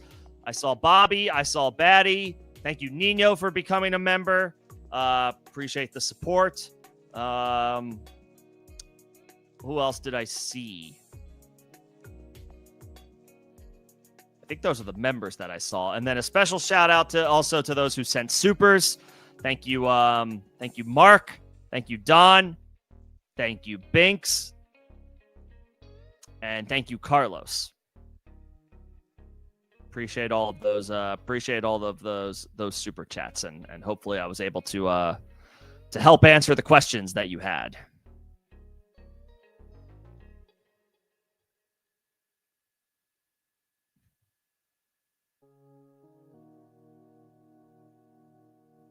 Oh, and then there was I guess one last thing. There was a request for request for help with a team name on this one.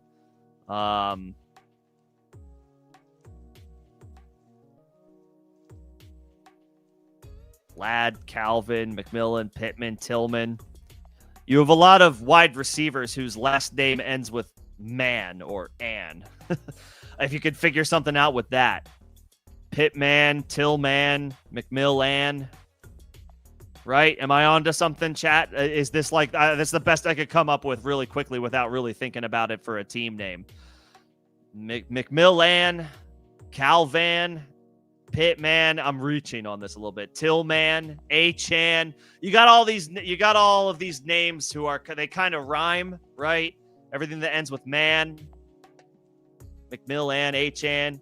You know those memes, right? Where people like I think they're most commonly like NBA memes, where it's like, you know, they're like NBA memes where it's like Tillman, A-Chan, McMillan, don't matter, you know, Lakers in 7 or something stupid like that. Shannon Sharp made that a very popular thing when he was still working at ESPN. He's not working there anymore.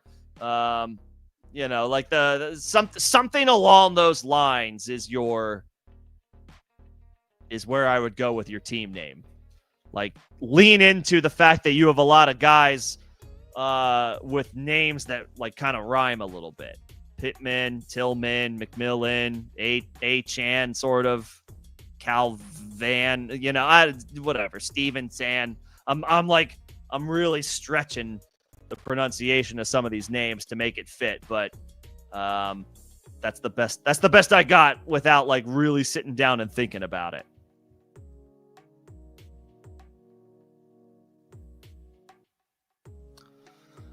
Okay, everybody. We are at the end of the chat. And I don't think I have any other talking points for today. I will be back on Thursday, 6 p.m. Eastern, ahead of Thursday Night Football. Should be a great matchup between the Packers and Commanders.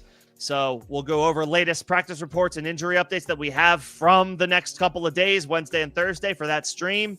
Start-sit questions can start flowing in a little bit more frequently, especially those that pertain to the the Thursday night matchup between Washington and Green Bay. And then any other start-sit questions for Sunday as well, I can take, especially since I will not be available for the typical start-sit streams this weekend. But I will be available in Discord. I can respond to comments as they come up, and I will get back into full swing for week 3 with the start-sit streams. But I will be back on Thursday. I will see you guys ahead of Packers Commanders. Again, appreciate your time. Appreciate your patience. Thank you all for coming in. Thanks for the questions, engagement, dialogue, conversation, all that good stuff. Enjoy your Tuesday evenings, and I will see you guys on Thursday. Thanks, everybody.